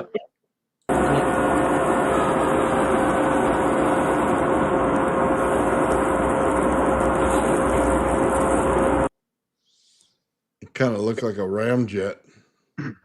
I mean, it does. And, the way that it's all choking in the center, I mean, that probably has to do with all the ratios that we discuss all the time, too. And you can see you can see how it's beaded out on the bottom. You see that's all proportional. Yeah. I was telling Shawn it sounded like me, like solar wind. Mm-hmm. You get the plasma, you get it whistling in the little cylinder. You know what I mean? You get a sound of solar wind. I thought it was interesting. Good. Yeah, I mean, now the other thing that I never saw before was the color change that rapidly, and consistently, and that just goes to show that it was actually moving through those frequency bands as it changed. And then when it regulated, if you noticed, it shifted one way on the scale, and that tells you the direction your frequency was going. The frequency was increasing, which is why it made it into ultraviolet. And then, after it went purple, it went white. And that white is also paired with radiant energy at that point. Now you're falling into your radiation zones. Makes sense. Yep. Makes sense. What'd you think of the RAV forming at the bottom and going super white, like the whitest of white, and it kept feeding it and compressing it at the bottom? I didn't expect that. The color change was it wasn't variations of oranges, yellows, and a little white. It was white. Yeah. Well, it had to be at that point because it's past all the frequency bands to get to that point. They're So all now at once. which makes white light. Oh yeah, Well, that that makes and sense. you're going to get a hotter value because you're inside of a tube and there's nowhere for the heat to go. It's going to just go from yellow to white. Yeah, Now, when you did the sodium, but when you did the salt, by the way, and it was going yellow, that's again further proof of what's doing, because it had to break the sodium chloride into sodium to get the sodium to then reach the point of excitation where it would plasmatize and end up putting out the yellow light, which is known for sodium, right? And there's no way to get that glow without breaking that bond. So that you know that you've broken the bond, and to get the light, you're also breaking the sodium molecule, because it's the electrons that are ultimately doing that work at that point. It's interesting to think, because and that ties right into the fractal snow, then, doesn't it? Because the whole nature of the fractal snow is that once you start stripping the valence electrons off of things, they can't hold into lattice bonds, and then you end up with atomic mass in a low energy state, and there's your separation. You get your accumulation right there. It's just part of the exchange that's occurring, and that is direct mechanism with what you were talking about before with the magnetic fields and being the mechanism of the spin, because you have the exchange, two-way exchange that's occurring between the energies, the giving and taking on both sides of it, and the RAV is just what's is storing, compressing the energy side of things, whereas the other side is just structuring out the atomic mass, because the atomic mass is a greater density potential, a lower volume but higher density potential. Makes sense. Nice. So that would be like an instance of that would be the RAV on the lava rock, where the low energy what is it, matter, I guess, is deposited or created by the plasma on the lava rock, those crystals. Is that what you're referring to? This is a low energy state? Well, right. So, I mean, it's been the theory all along that the anode side wants the electrons, and that the anode side is going to take the electrons from the densest place that it can, but that's also free and available. So it'll take free and available ones before it'll take the more dense ones, but once it finds the more dense ones, it goes after that too, and they'll fight at nothing to get it. That's how it ends up burrowing in, and creating that. But at the same time, it's also burning up atmosphere, just ambient atmospheric gas, and bringing that into the equation to keep it going in the interim. That's sort of my idea on it, at least at this point. It also explains a lot about why Nathan, when he was running the tests the way that he did, without a cathode, and then 2-on-1, and then moving it off and stuff, why that was self-sufficing. But we just got to remember that, again, what it's feeding off of is, it's significant in terms of what you could potentially get out of the other end. Because you want to be able to have as much free electrons as possible, in order for it to reaccumulate. You said that your main goal at this point was to get it to not feed off of and not be attached to anything, just float and do its thing. Yeah, It's my that opinion. and water. And in water. I want to get it working in water. Yeah. So on that note, it's kind of my opinion that to do that, you would need to create a saturated resonant environment in which it can then operate, because without that, I don't think it can. So it you would need a saturated resonant environment. The same as when we were talking about the gravel flyer in the context of it, right? You can't have it escaping. It needs to be in that resonant environment, or it needs a power source. One or the other. Okay. So before we went on air, Shawn and I were talking, and I told him, take your anode and cathode, put them together, get your high voltage hiss, and you can see the stuff moving from one side to the other, right? So you have a permanent environment, and then now add sound in a rotational way, or you want magnetism, whichever one you think is going to do the curl, um, and then try to get it. But then it's only going to be there for a few seconds and then go away because we don't have the voltage to pull it off long term. Because it'll go self sustain and then top out. You know what I Yeah, mean? yeah, it's There's not a not high closed loop enough. system in that without the compression factor, going on. And the thing is, so like what Nathan was saying about building it into in the middle of a secondary coil, Mhm. well, that'll throw it into resonance, and then it'll be in a resonant environment. And as you know, the coil rings out longer than the power is on. But how long additional is that going to add to be able to sustain the RAV? And in Mhm. a free float environment, chances are more than none, but not enough to be significant. So Mhm. the key then would be monitoring the resonant frequency of the RAV itself, Yeah. and then having that self-modulate with something powering a coil, okay, Mhm. like real time, so to speak. And that way, when you take it away after it's formed, now it's in a permanent resonant environment. It's still powered by something at that point. Right. It's Right. not powered in the traditional sense, but it's stabilized because it's in the resonant field. And then it would probably go up and down and zip through the wall of it and do whatever it's going to do. It depends on what your magnetic field of that coil looked like, right? Because if you got it in the center of the coil where the null zone is, right, or whatever, then you probably have a shot at keeping it somewhat there. As soon as it's out of that null zone, it's going to want to find its way into like the most stable spot. Yeah, but Yeah. okay. So if you wanted an open air, you'd have to flow the plasma to do it. I would say this: if you're looking to sustain it in the perfect center of it, Mhm. take your speakers and run them in a circular pattern like this.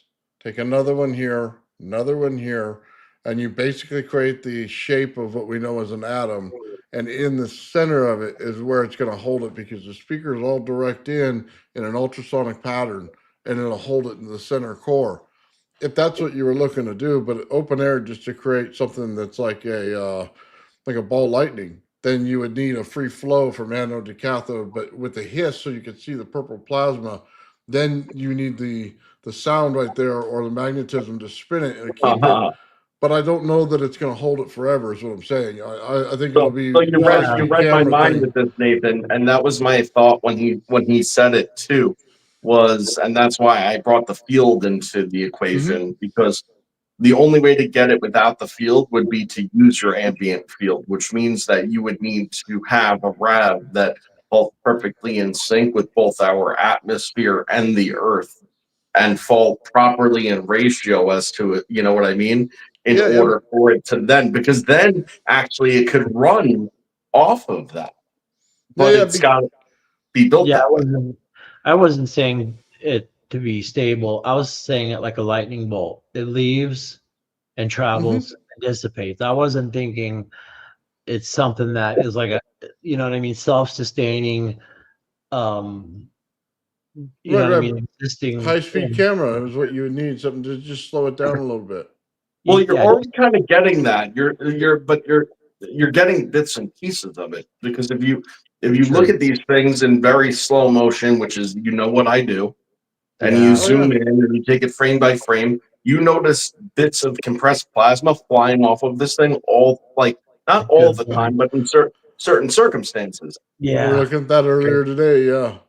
Yeah, great. so you're already taking bits of RAV and throwing it in a stable Yeah. manner outside of the Let me area that it was just Very created. good point. let me Very good just point. say this, okay? Because I think you guys need to understand it, kind of like I do. When this thing goes out in spheres, what it's actually doing is like the plasma inside the tube. It'll go in that layer of the sphere and it'll spin like this, okay? And as it does Mhm. that, you get very high frequency sound, okay? But you're also getting the boundary layers, which is the frequency, okay, and the magnetism within that. But then you take that to the earth and you look at it and you go, okay, you have each one of those like this, but an anode cathode effect. So when you get storms going on, it brings it down to the layer of the cloud. So now this zone right here is your purple zone between the anode and the cathode, where you can hear the high voltage hiss and everything, where normally it's up here, it's too far away. Okay, but you brought it down here in weather patterns. Okay, that's the point. Now you have that in there, so all you need to do is replicate that sound and that magnetism that's going on there in order to get the ball lightning to achieve itself.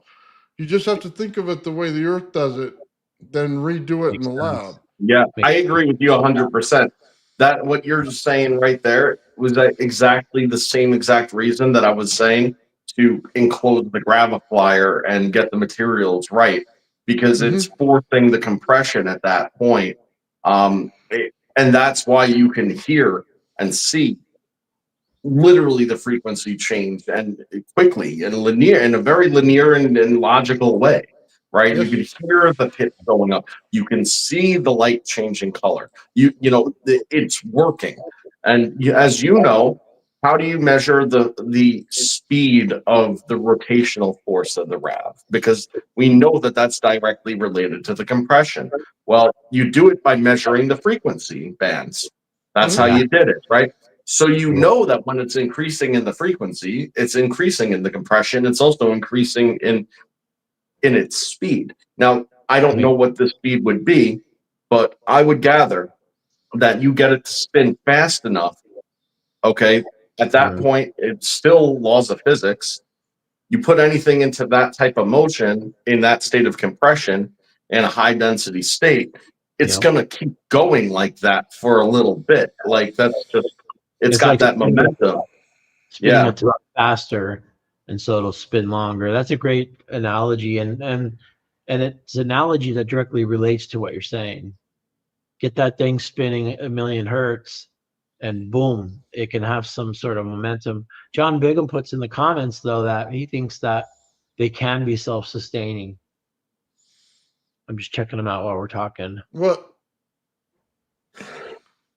I would agree, but I don't know that they're going to stay forever. And that's the thing we see with ball lightning. It'll dissipate over time.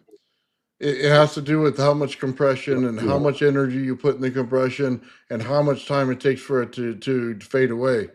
Yeah. But I mean, I don't think they'll stay forever. Yeah, I think that that's highly dependent on the environment in which it's created.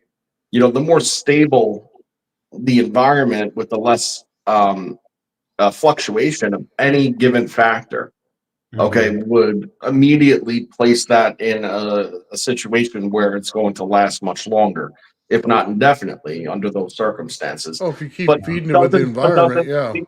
But now follow what I'm saying. Yeah. But it's actually changing its immediate environment too. Right. So it's just about pushing it further past whatever threshold that is to fully break the locality of it.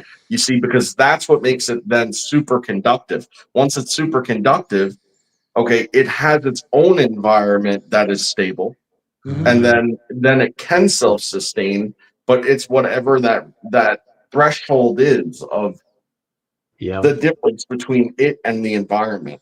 Okay, The interesting question, though, is what happens to the other side of the RAV when it hits that stabilization? Because I propose that it actually collapses and combines when that happens.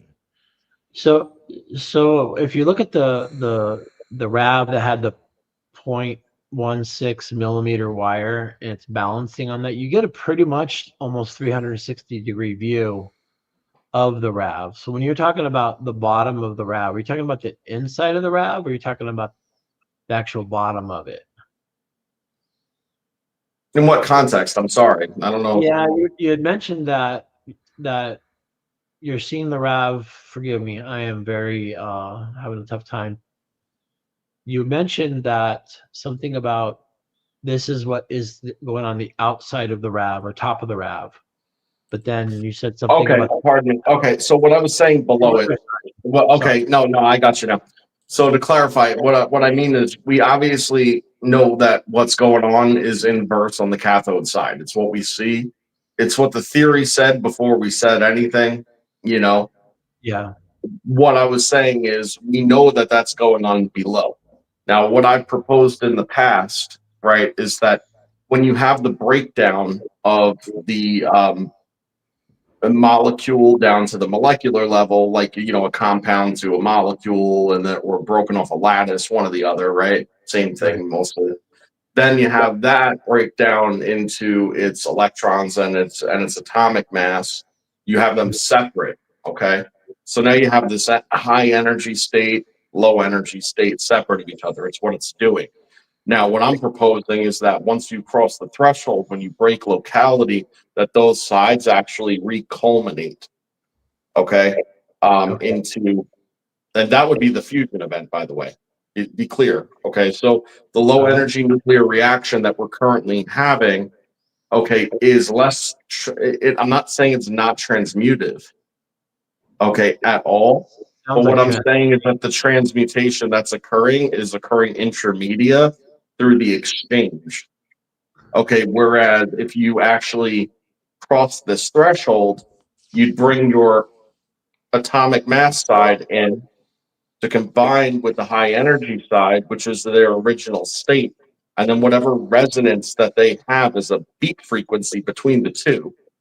Okay, the offset differential, right, would be deterministic of their structuring into new matter. Does that make sense? Yeah. Whatever that threshold is, it would also break locality and become self-sustaining at that point, act as a vacuum in a pump, and just start accumulating is what it would do. And could you relate what you just said to actually what we're seeing with the crystalline? Absolutely. So when you hear the pitch go up and you see the colors change and you see the structuring on one side and the RAV on the other, if you were to push it further past an unknown threshold that I believe to exist, okay? Mm-hmm. Once you pass that threshold, I would believe that the compression of both sides would become so much that the magnetic fields and how they're interacting, rather than work like a figure eight, okay, they would actually combine, and it would then create upper dimensionality again. Because remember, this is all energy vectoring. Okay. Okay. Oh, Joe froze. I was gonna say pause. Static. Yeah. Sorry, Joe. You haven't frozen yet, Joe? Whatever. You froze. You're okay. making poses because you froze. Oh, so anyway, it all has to do with energy vectoring, right? So if you and energy vectoring and dimensionality are directly in relationship with one another. So what you start to understand is that static is one dimension and then current is two. Then when you take two dimensions and you bring it into a magnetic component, it becomes three, then four. You know, when you bring them all together, they're all each individual bit plus the sum of all, right? But they don't ever cross over that fourth dimension. Now, when you take these things and then they're split and then you bring them back together, you've actually taken it and put it to the power of two. Okay. So once you put it to the power of two, all of a sudden your mass reaccumulates. You have new time variations that would be involved, because, and this is different than the ambient environment, because the ambient environment around it is, we'll call it three-dimensional, subject to the fourth. Okay. But this would be to the fourth square, you know, to the second power. You know, so because it's made in this dimension, but then it's split apart and recombined, it then goes up in orders of magnitude. So you're dealing with higher dimensionality. What that means is that you have a separate time situation. You have a separate gravity situation. You have a separate mass and density situation. That's what I theorize. This is on the fly. It's just what I'm thinking. I don't know. No, Hold on. You do realize when you're talking about the sphere of the Earth and stuff like that, for every layer of energy that you put in there, it has a time dilation field. The time dilation field is directly related to the frequency because it's F equals 1 over T. So every layer has its own time. And the further distance you get from the center layer to the outer layer, the time changes. That's why you'd have to redo all your satellites in order to get GPS to work. That's It's right. in physics. It's all in there, and you're right. But you got to remember when you're talking about the different time and stuff like that, it's because each layer has a different frequency. So when Shawn builds out 94 kilohertz over to 98 kilohertz over to what was it, 102 kilohertz, those are his three frequencies he came up with.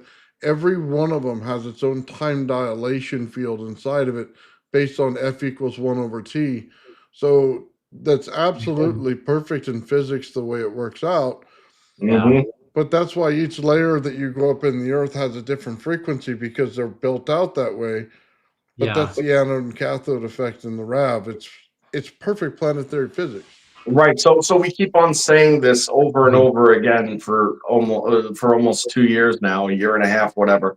Break locality. But what does that mean? Well, it's really, you could describe what the effective breaking locality would be, but how to do it has been a little elusive to put into words. But this is now built up to the point where we're able to now articulate what that means. It means that okay, it's broken. We've broken it down, right? Okay. You could see it. You could now see it start to build back up.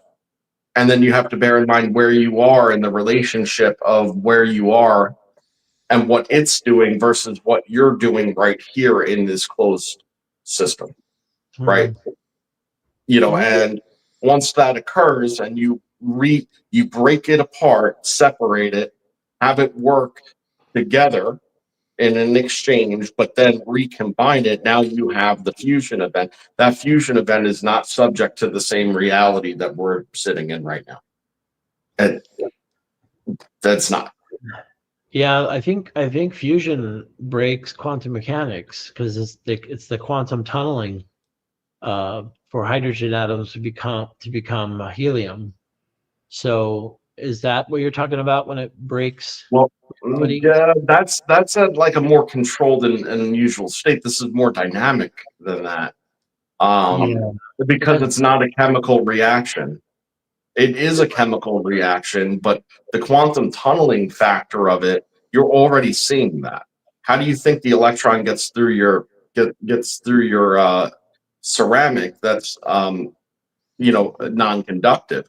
Well, the fact is that nothing is non-conductive until it is, right? So whenever you put something past a certain threshold, we refer to it as an insulator because under common use it is.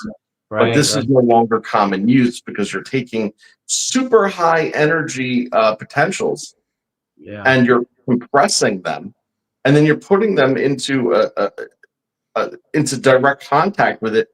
That ceramic is as good as a conductor to that energy state. Nothing is totally immune to conductivity. It's just under normal use. So that's really what you're looking at in that situation. Pretty crazy. It's well said. I just needed the ceramic to conduct for my experiment, and I couldn't until I added water. And then when I got it conducting, oh, good, cool. Now I can actually run my experiment. But you're bringing me back to actually what it's doing. Yeah, right. Shawn, why did it not until you added water? Because you knew to add water, but why not? Because I know why. I knew water would be the in-between conductor to facilitate the friction that the high voltage would cause to heat up the ceramic.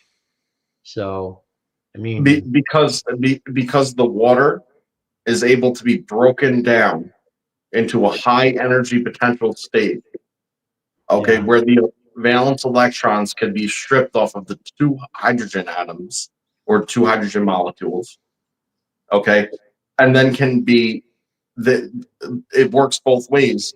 The tunneling, once it's broken down at those high energy states, once it becomes conductive, okay, all of your low all of your low energy state atomic mass, okay, can be transient through that material, the same as you could look at helium and stuff like that drip liquid through a solid at superconductive states. Mhm. That's what it is. It no longer is subject to the barriers in which it was previously, because it's approaching a superconductive state. So let me Right. shout out Merkaba real quick. Okay, he did a couple of videos and I sent them to you guys. Yeah, they were Please good. just understand what he's trying to tell you is the sonic or the ultrasound going off in the sonic level, just like the RAV going in the states in the sphere it goes into and the rotation of it. It's doing the same thing. So it's becoming superconductive based on that. And it's forming new elements inside of it that come out as our satellites. Okay. That's why that video was important. If you picked up on it, what he's trying to say is the transmutation that you're seeing is perfectly fine in the way the world works. He's using mercury as a medium, but we don't have to. We have the original medium, which is plasma, which allows for this. So what we're seeing is every time the satellite forms, you get a little bit of a leakage, but the leakage swirls and it becomes that little satellite. But in all things, it's all the same thing. They're all building out, okay, as an electron. This builds out an electron, and along the line of the electron, you build a secondary electron, okay? Then it builds out, and you have other lines of the electron, and it builds out another electron, okay? But every single one of those is known in physics. They keep calling them different things, and it screws people up. This is why I have trouble with, you know, you start saying wire and it travels electrons in a wire, and it doesn't work that way. It needs a swirl in the frequency, and it needs to be trapped outside the wire at a higher voltage in order to get an electron. I don't believe they're inside the wire at all, because what energy doesn't travel inside the wire, it travels outside the wire at all times. It's just the amount of distance from the wire. It's a total different structure when you start to look at it. You know, they build them out and we can clearly see it. I mean, in the RAV, you can clearly see it. There is no question about what the electron does. And if you want to say it does what the atom does, then you say, okay, what's in the center? Is it only hydrogen? Is it helium? Or is it changing based on what you started with? So if you got the RAV to build out in the 90 kilohertz, did you do hydrogen? If you did 150 kilohertz, is it something else? There's a relationship here at all times. And the only way to continue to keep a RAV self-sustaining, by the way, is to have a resonance frequency outside the RAV that matches the RAV, that keeps the speed of the RAV continuous based on the resonance frequency. If not for that, then everything runs into impedance and slows and stops. It's the resonance frequency outside the RAV that continues the rotation of the RAV based on that resonance frequency. It's the same thing as a node in the center of a Tesla coil. It builds out the exact same way. Why? Because they're all particles. What we call particles is the same thing as an electron. It all builds a simple electric shell around it. So how do you beat gravity? You have to create an electric shell that does the exact same factor. You must create gravity in order to beat gravity, which means you must create an electron shell Makes sense. based around something. So static electricity structures air around it. But that also means that voltage in water structures water around it.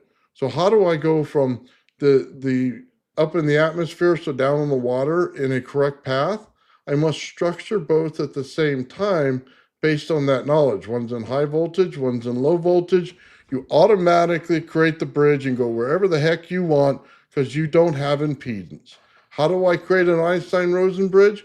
I open it in one side and it opens in the other between the two layers going on in here. Now I can go right through it. It's the same physics.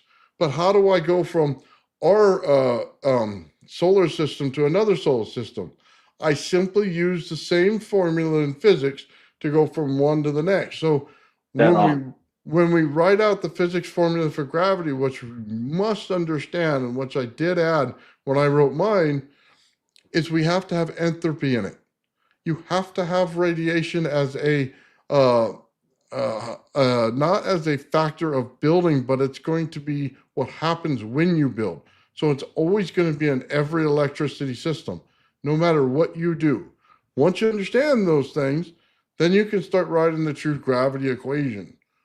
Guys, I've written mine, and I can tell you this right now. It's awesome. I'm gonna make a huge claim, and Go ahead. and it's a shame that there's not a few thousand people watching right now to hear the claim, but uh, this is superconductivity. Okay, this is, and by the way, this is a really radical claim now, is that this is also room temperature superconductivity, even though it's hot. And I could explain why, right? Well, first of all, why is it superconductivity? Well, what is superconductivity? Usually they have to cool something down to damn near absolute zero. And why? Well, to achieve one part, at least, right, that is in the lowest possible energy state. So we're already doing that. And then where's your differential come from? Well, your differential comes from the hot on the other side. Okay, so that in itself is superconductivity, because you have that super low energy state with the high differential, high energy state on the other side. Now, why is it room temperature? Well, because the sum of both is the ambient. Okay, so when you take the cool side and you take the hot side, and then you combine those two together, all you're left with is the ambient zero. That's why. Yeah. You see, it's not that it's at the temperature of your room, it's that the sum is that at zero. Now, why is what they do in a laboratory with super cooling liquid nitrogen, etc., whatever they do, why is that not room temperature? Well, because there's only one differential that's that low, and the other one that's room temperature. So that drops the temperature way down below ambient, way below room temperature. But when you take something that should be, right, it should be like 50,000 degrees, but it's not. Instead, it's 2,000. But then you have something on the other side that's much cooler, right? Maybe not minus 2,000. What you notice is that the band is like this, In other words, your differentials are close enough that it's closer to ambient temperature. And nobody ever said, well, if you got something doing negative 100 degrees or 220 degrees, that's not room temperature superconductivity. Nobody's worried about those temperatures. It's only because it's on the extremes that they ever talk about it. Yeah, Right. It's the exchange. That's it's entropy. the exchange, right? It's But the entropy. separation, the exchange, the breaking apart. So now, like I said earlier, right? That's cool. Superconductivity is the breaking apart, the separation of, and fusion is the bringing back together of. And once you break something apart and then put it back together, now you have a whole entire new self-sustained situation. I believe that the self-sustained situation is resolved at that threshold. Whatever that is, I don't know what it is. I wish I did. I'm just gonna go out and say this, and it's based on experiments I've done. I have never seen anything sustain itself in energy without a source. But let me clarify what I'm saying. You must have a center source that goes out to everything, and then it returns back to the source to self-sustain it. Okay. So you can't have something by itself without, one, feeding something else, or two, being fed by something else in the system. Okay. That's what I'm trying to say. Because all energy is borrowed from the source in our whole cosmos. Then it returns back to the source. Okay. But it amplifies by the amount of things it builds outside the source. That's how it gets bigger. Okay. That's how it keeps building more. Just understand this. It goes back to the Tesla coil thing. You build out a primary Tesla coil, you put a secondary out there, it'll start. But then I can add a whole row around it of secondaries. Then I can hold another row around it of it. It's all borrowed from the center one. but then it all Yeah. returns back to the center one. Yeah, It, it's like some remarkable form of like molecular sublimation, you know, it's where it's like, entanglement. They're all entangled. You can't get away from it. well, I mean, of course it's entangled. You ripped apart something that was never supposed to be broken. Well, yeah, So what but does it do? It's like, let's get back together, but then it's in some kind of weird current state because of all the presence of every mode of electromagnetism in the proper proportions, right? All the vectoring. So everything follows like it's like stuck in a pipe, you know, right? It's kind of like if you were to take two magnets and put one inside of a pipe, one outside of a pipe, and then move it. The other one's going to go with it, but like they're not touching. It's kind of like that deal. That's sort of what's going on here. It's just, you know, okay. not so literally. One thing I will caution you in getting into this: do not define or misdefine radiation and magnetism, because there's a very fine line there. Okay, as you build out in higher voltages, the magnetism becomes more radiation than anything. So when you get out to the outside of our planet, we don't have things falling in there, you know what I mean, based on the magnetism level. There's radiation out there. It's almost the same field. It just builds one higher value than the next. Just remember that when you go to put it in perspective, because people think it's all magnetism, so therefore outside of our planet, you know what I mean, we could sling magnets at 1,000,000,000 miles an hour just by going around them, right? No, it doesn't work that way. It's mostly in radiation form at that point, which is on the other side of magnetism, which means they couple together at all times. And by the way, just so everybody knows, if you think voltage is simply frequency, voltage, and amps, and it doesn't have entropy and it doesn't have radiation in it, you know what I mean? If you think that that's possible, then you better relearn how the energy works, because they're in there at all times. Sometimes they're just dormant. And because you don't know that, all your physics formulas get ruined. And then you start creating math that has to reverse the other math in order to cancel the math out. That's why it doesn't work.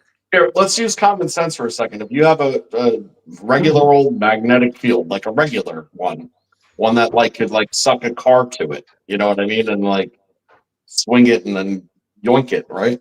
Give it the yeet skis. All right. But magnetic fields are finite.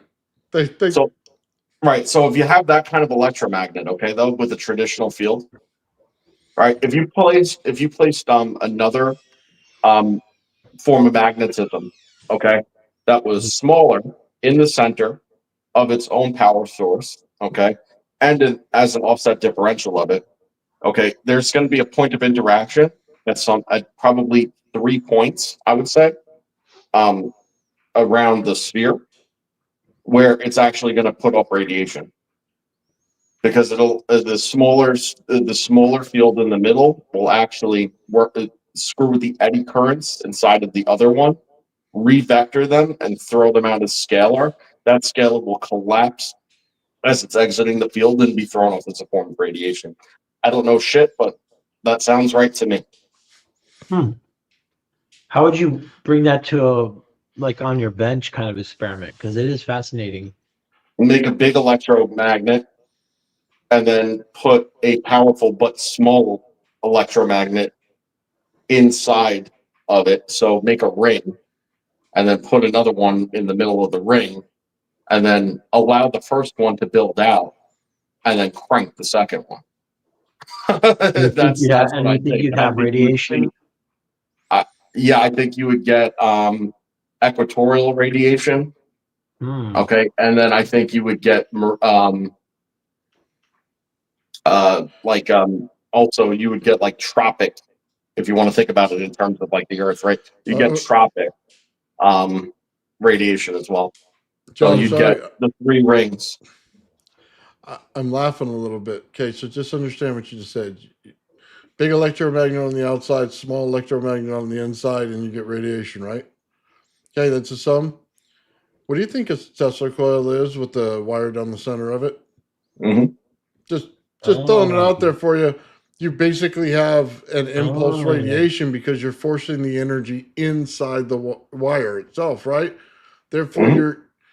you've done your radiation homework, and you have an impulse field which is 10 times stronger than a pulsed field.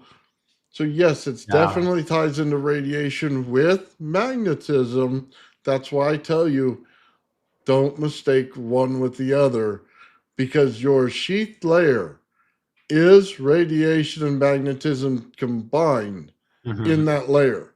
Okay, but it's an impulse, so it's an impulsed radiation. It's a holding Absolutely. in field. Just, Now, just, so, just so you know, it right if you there. counterwound the inner coil and then powered it on to its own self, not relying on resonance though, so it actually had some push of its own that was not necessarily resonantly coherent. Okay, it would actually blast it out also in an offset pulse. Okay, but in a more diffuse way. So rather than have it broken up into three lines where it's shooting out because it's in it's in sync somewhat with the rotational force, you'd get that counter rotational force would actually start whipping it out. Like It that's my theory at least. it Mhm. causes it to go into to an AC pulse. Yeah, Okay, it would pulses. go into it would spray in a pulse, but a rotational pulse though. So it would be like spinning a bottle with holes in it, and it would just be fucking pissing out as you. That's what I think. Well, we've done the test. I have. I put a Yeah, coil I inside of a know. coil. I've counter rotated the coil. I can tell you exactly what it's doing. It's creating AC. It's a slush. It goes back and forth. That's what AC is not a. It's a Yep. slush. Hmm. Like a water slushing back and forth. Yeah, it's a big Yeah. slushy. Be slushy, slushy. I just Yeah, sent you So something. there you go. I sent you a video, Nathan, yeah. Let me pull it up. that I think is interesting because I didn't get to share, but I like your input. How you guys talk about the frequencies are part of building out the RAV. This is the spectrum analyzer that I'm still learning how to use, but I'm measuring I put a low, I forget, I put basically a probe that's an antenna, and each one of those peaks is a frequency. Mm. So there's many frequencies coming from the RAV that Mhm. we aren't quite understanding because they weren't picked up anywhere else. Look at So that curve, man. I'm burning the RAV down there, so you can see it. But then if you go, because a spectrum analyzer is not like an O-scope, whereas the O-scope shows positive and negative sine wave up and down. The spectrum analyzer says for each peak that's a frequency, and the higher the peak, the higher the peak, the stronger the frequency. And I set the range from 3 kilohertz to a million or 1 megahertz. So that's what's going on between 3 kilohertz and 1 megahertz. If you want to kind of freeze it there, Nathan, pause it. I mean, I don't know anything too much about how those scopes work, but what that looks like to me is you have like nodes of stability and then anti-nodes of fluctuation.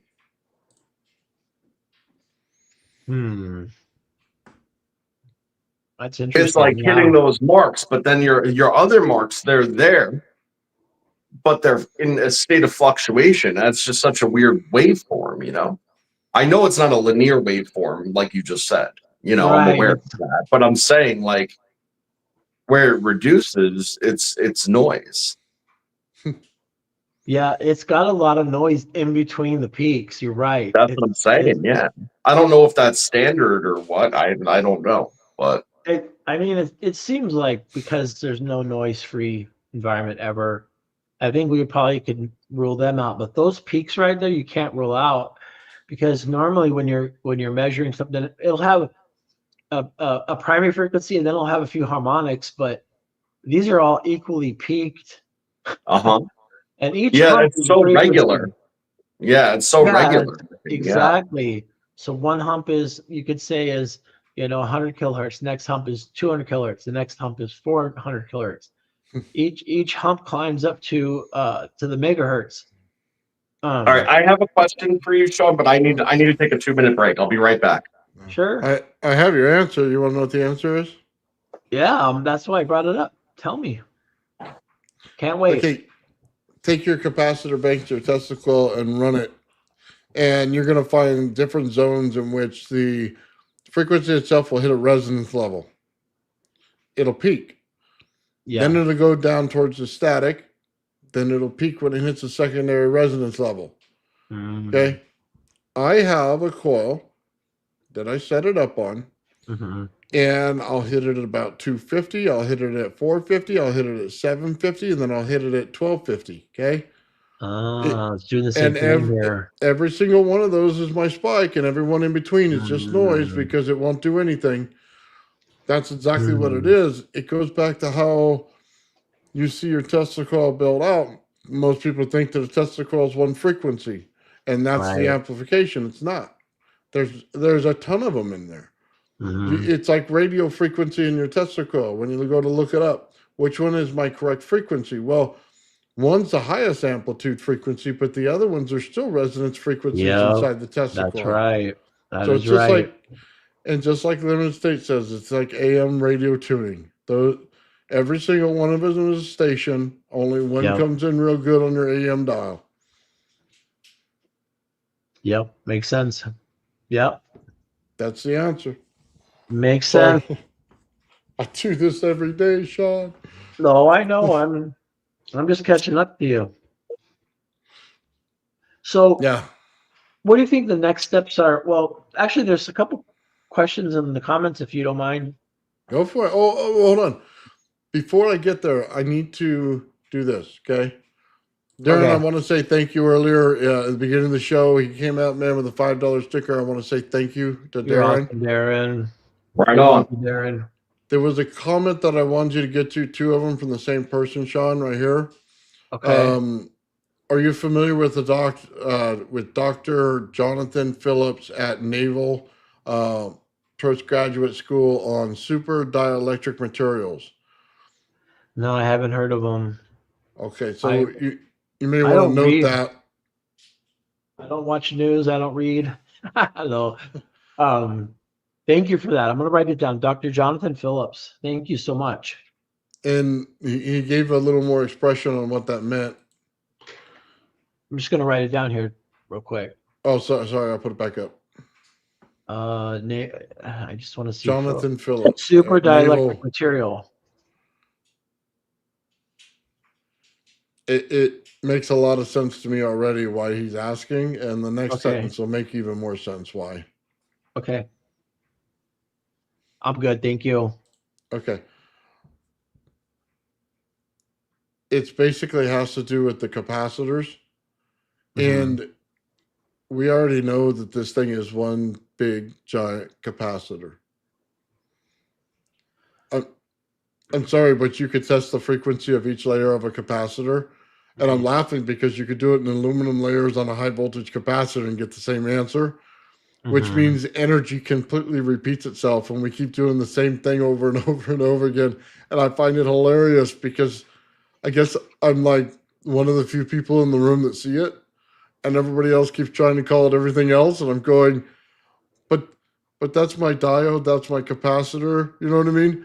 That's the same thing we're creating in the RAV, but that's my planetary structure, but that's my atom. And I go, you do know we're just swirling energy around in circles. I mean, for God's sakes, it ain't changing. Anyway. You want to know something? When I started overpowering my system when I was making it, one of the ways that I did it, and one of the ways that I got a much less powerful system to actually do it too, was to take tin foil and then make a mini capacitor, and then take a carbon ceramic, basically a lead blank for a pencil, like a thick one, and then stick it right up the ass of it, and then just hook my positive power supply to the outside of the foil, and then I just put it inside of a shrink tube, just compress it, and shoved it in there, then crunched it together, and then as soon as I started doing that, it would build up. like lower voltage. Take longer to build up though. Rightfully so. Makes sense, doesn't it? So And Joe's then over here making a Schnubber circuit without knowing it. yeah, and then then it was just repeating that process just again is what it was doing. Yeah. Well, yeah, but Exactly. what this Schnubber circuit does is it's a bleeder. So high voltage comes back in compression and goes back to that and gets you filled up your capacitor, and then you're able to put it back into the normal system, right? Well, that's what all the Schnubber circuit does. What Shawn Yep. and I were talking about online with that was, what if we took that amount that came back in compression and then we put it towards another cap bank, let it fill up, and then we hit the button and push it back to the normal system on the outside going through the number 2. We can then create an amplification of everything going through it. So when you see the RAV and it goes like this and it amplifies and you see the range come out, well, what do you think you're doing? I mean, when you hit that button. But now if we only do it on the top, what do we have? We have a vector direction. Now we know we go up. Instead of all this, it comes out like this. Mhm. That's the key to moving in anti-gravity. You just got to think of where the energy is. So the phase zapper, the phase zapper test. Shawn got us both with that, by the way. Shawn made us zap both of our faces with that thing. Amen. So check this out. I did what I just told you with the oil and all that shit. I did that twice. Okay. I crammed it right up the rear end of that thing where you're supposed to put the tubes. Mhm. Then I ran that to a wire and then had another one hooked up directly to an anode. And what you do is you turn it on. You don't touch it. Okay. You turn it on and you let it go. You can't just go right into it. You got to let it go for like a minute or two, and then what you do is you introduce whatever you're bringing, you do that. And then what it does is it starts discharging, but it starts discharging it at this rate that is with the resonance of what it's putting through. So it's kind of giving it to you full, but it's like a squirt gun that keeps on refilling. It's always under pressure. So it's just pressing and pressing and pressing and pressing. Mhm. And, you start doing some crazy shit that way. And you start to realize real quick, wow, this thing probably lethal. I don't know.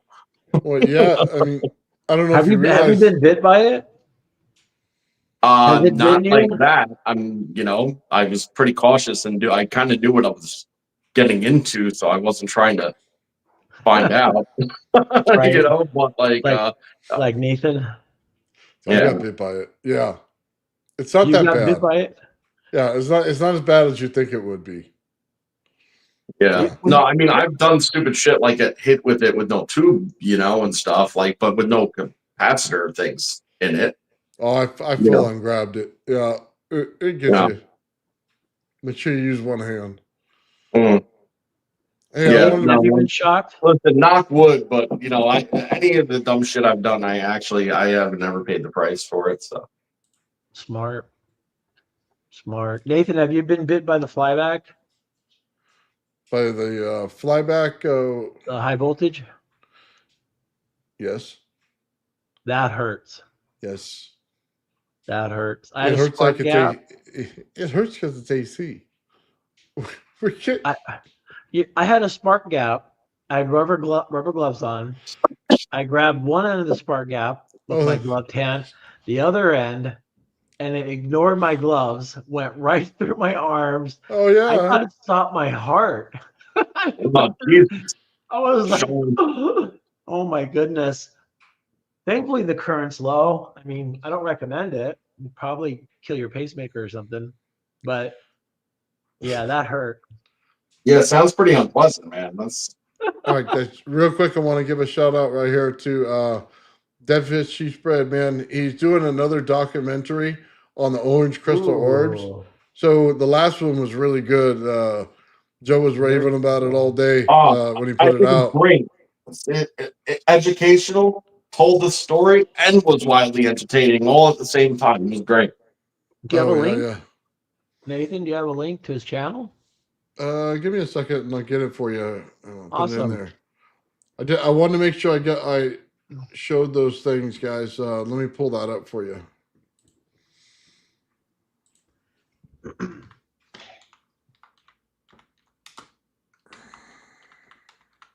See, John Bigham says the reason why a system cannot be over 100% efficient is because they are cyclic and cycle is internally bound or coupled. If you could decouple the energy from the source, it can be looped. I mean, I tend to agree with that. That's a lot of what we were saying too about like when we were talking about the RAV being a well. Does that make sense to everybody a little bit more now? How we were saying it's a well, how it splits everything apart, keeps it all together, stores the high energy. You know, It makes sense. in the density. That's how it's a well. So real quick, You know, technically, you could probably loop it at that point. You know what I mean? Just because you have the well. Without that, I don't think you could do it. real quick, the link is in the chat right there. Thank you. I just Shawn, subscribed. Oh, okay. Awesome. Make sure you guys got Thank it. you. I'm a new subscriber, Dead Fish. Can't wait to see your stuff. If you guys want to share your links, I mean, if it's okay with Nathan, we'd like to see how you're doing. Yeah, just tell me about it or send it to my email and I'll put it in during the show. Yeah. I leave that undone like that because we get a lot of spam stuff in there. Right. So I don't allow people to put links in normally. So, but we all agreed between Joe and I on his last one was really good, and he actually won the Tesla coil in the weight contest. Yeah. So and then his orb video is amazing, by the way.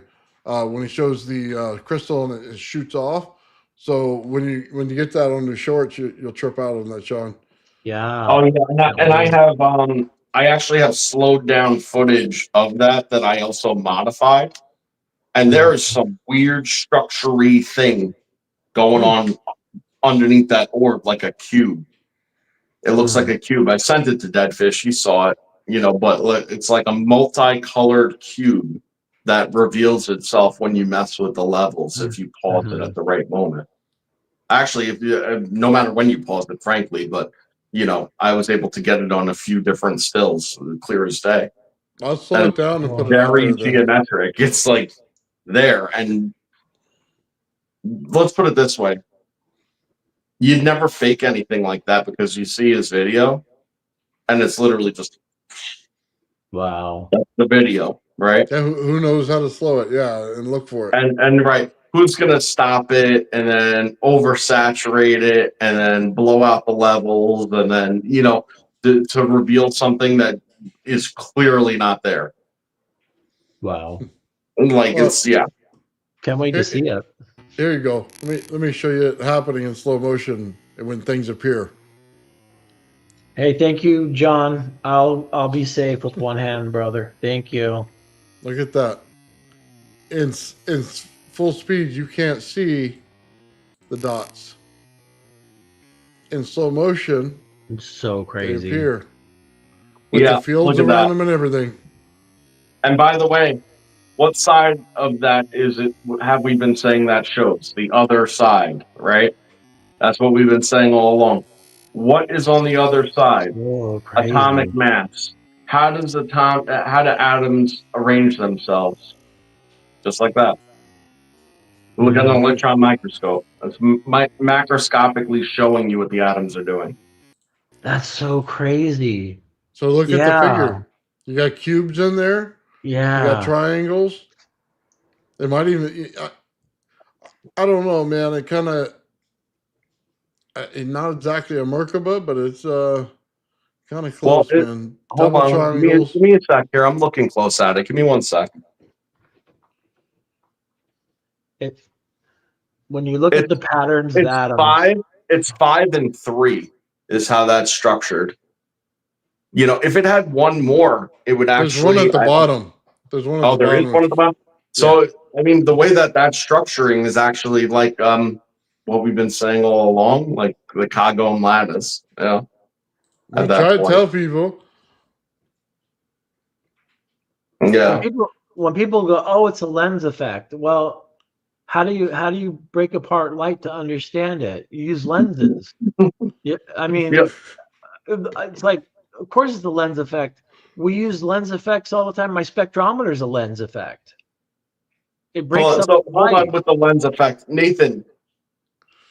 I know. I think you showed it the other day. I'm not sure, but can you show it again? You know which one I'm talking Oh about. yeah. But I just wanted to show you this. Just let me play it a little bit. Okay. Just so you know, look at the little thing shooting off of it. Oh. Okay, maybe it's not this one. Hold on.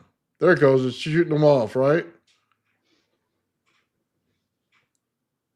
It's not even connected at the anode there. Look at that. Oh, that thing is mad. Okay, but look what just happened. I know. That right there just went into that little ball right there with its own field separate from the main field of the RAV. You just got what you wanted in the other video. You just got it converted to plasma right there. You literally converted your Amazing. gaseous state into a plasma state. Okay? Just understand that you already have transmutation before we even got to crystals. Okay? We take light, we bring it in, and we get gas brings out light. You have light goes into plasma.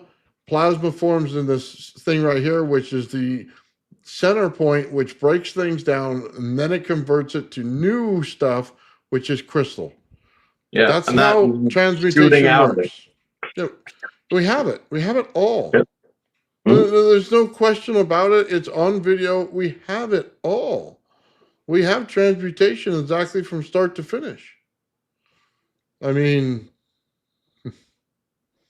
Oh yeah. It was just blasting out the sides of it in every single direction. yeah, but those worm things are okay.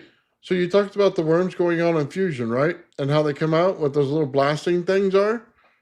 Well, just think of those as they haven't hit the outside ring yet to form the satellite yet. So either they come out in a little spring shape, or they turn and spin and become satellites. Either way, that's the way it's going. You know what I mean? It's trying to spin. It's going in circular fashion. It doesn't quite form. It comes out as a spring, but then comes back just like the little fractals that come out. You know what I mean? As the snowflakes that we keep seeing, and then they suck back in because they haven't fully formed yet. I mean, so what does that say about like a baby nursery of it?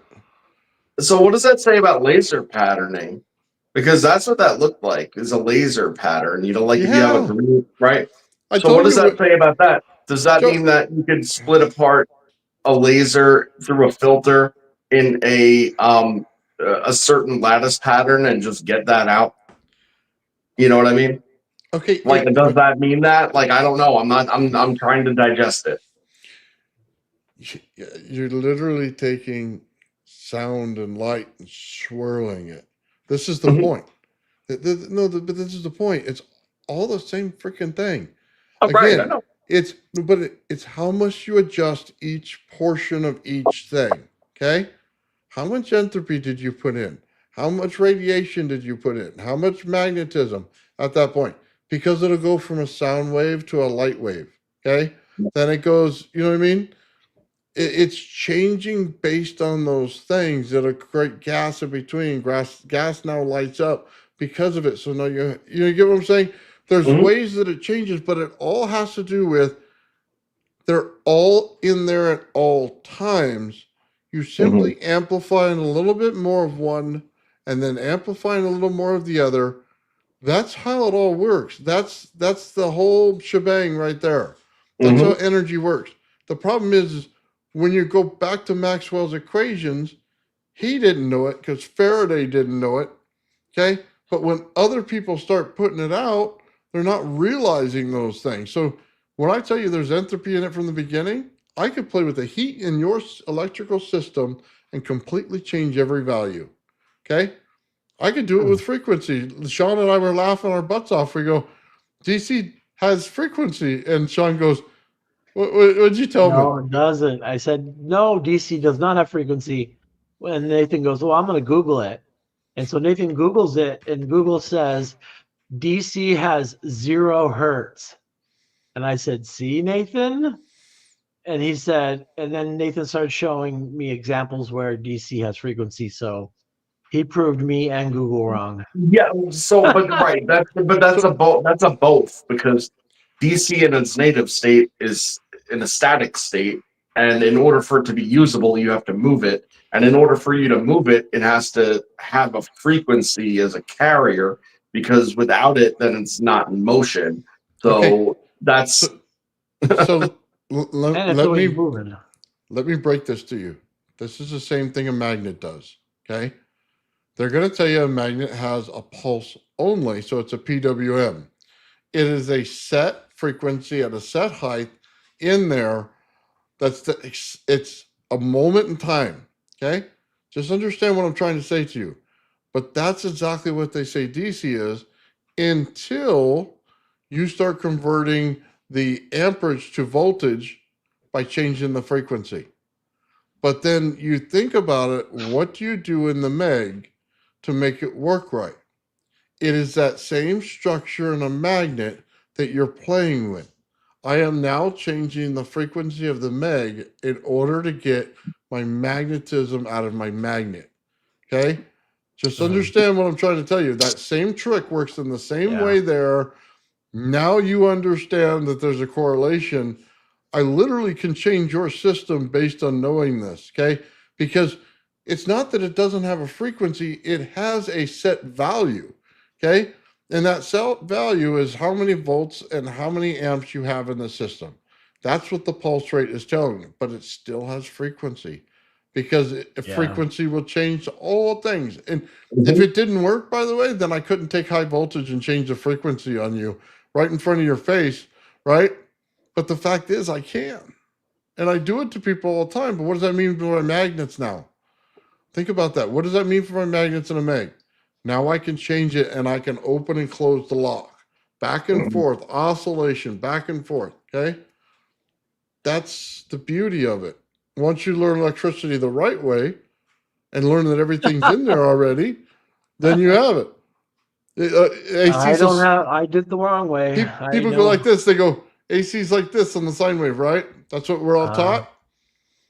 That's not what it is. It's push, push, push, push. It's your AC flyback and slush. That where your magnet, that's AC. Okay. right because that by definition is created by virtue of flux. Yes. And that is the flux. And what is the flux? It's north and south. North and south. So that is exactly what that relationship is. Yeah. We literally, man, have everything in there to convert this properly. I could tell you right But that now. doesn't that say it all though? Hold on. And I've been saying it all along that it's all 0 point action. You know what I mean? All you're doing is pushing the shit that's already there. Well, what do you mean already there? I mean, well, it's already there. Well, what's there?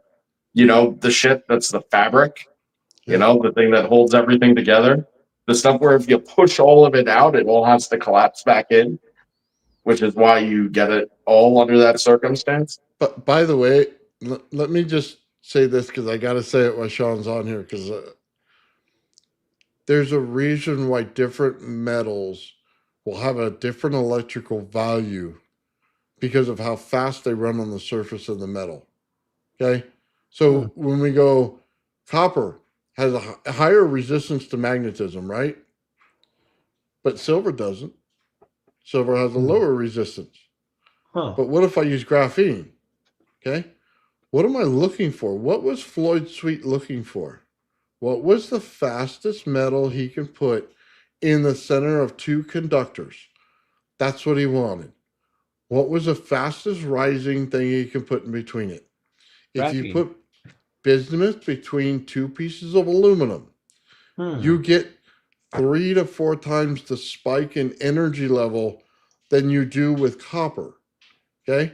This is why copper is bad in anti-gravity. You never want to use copper because it's slow. You want bismuth because it's fast. Okay? But what does that mean? It's more attractive to the environment. Okay.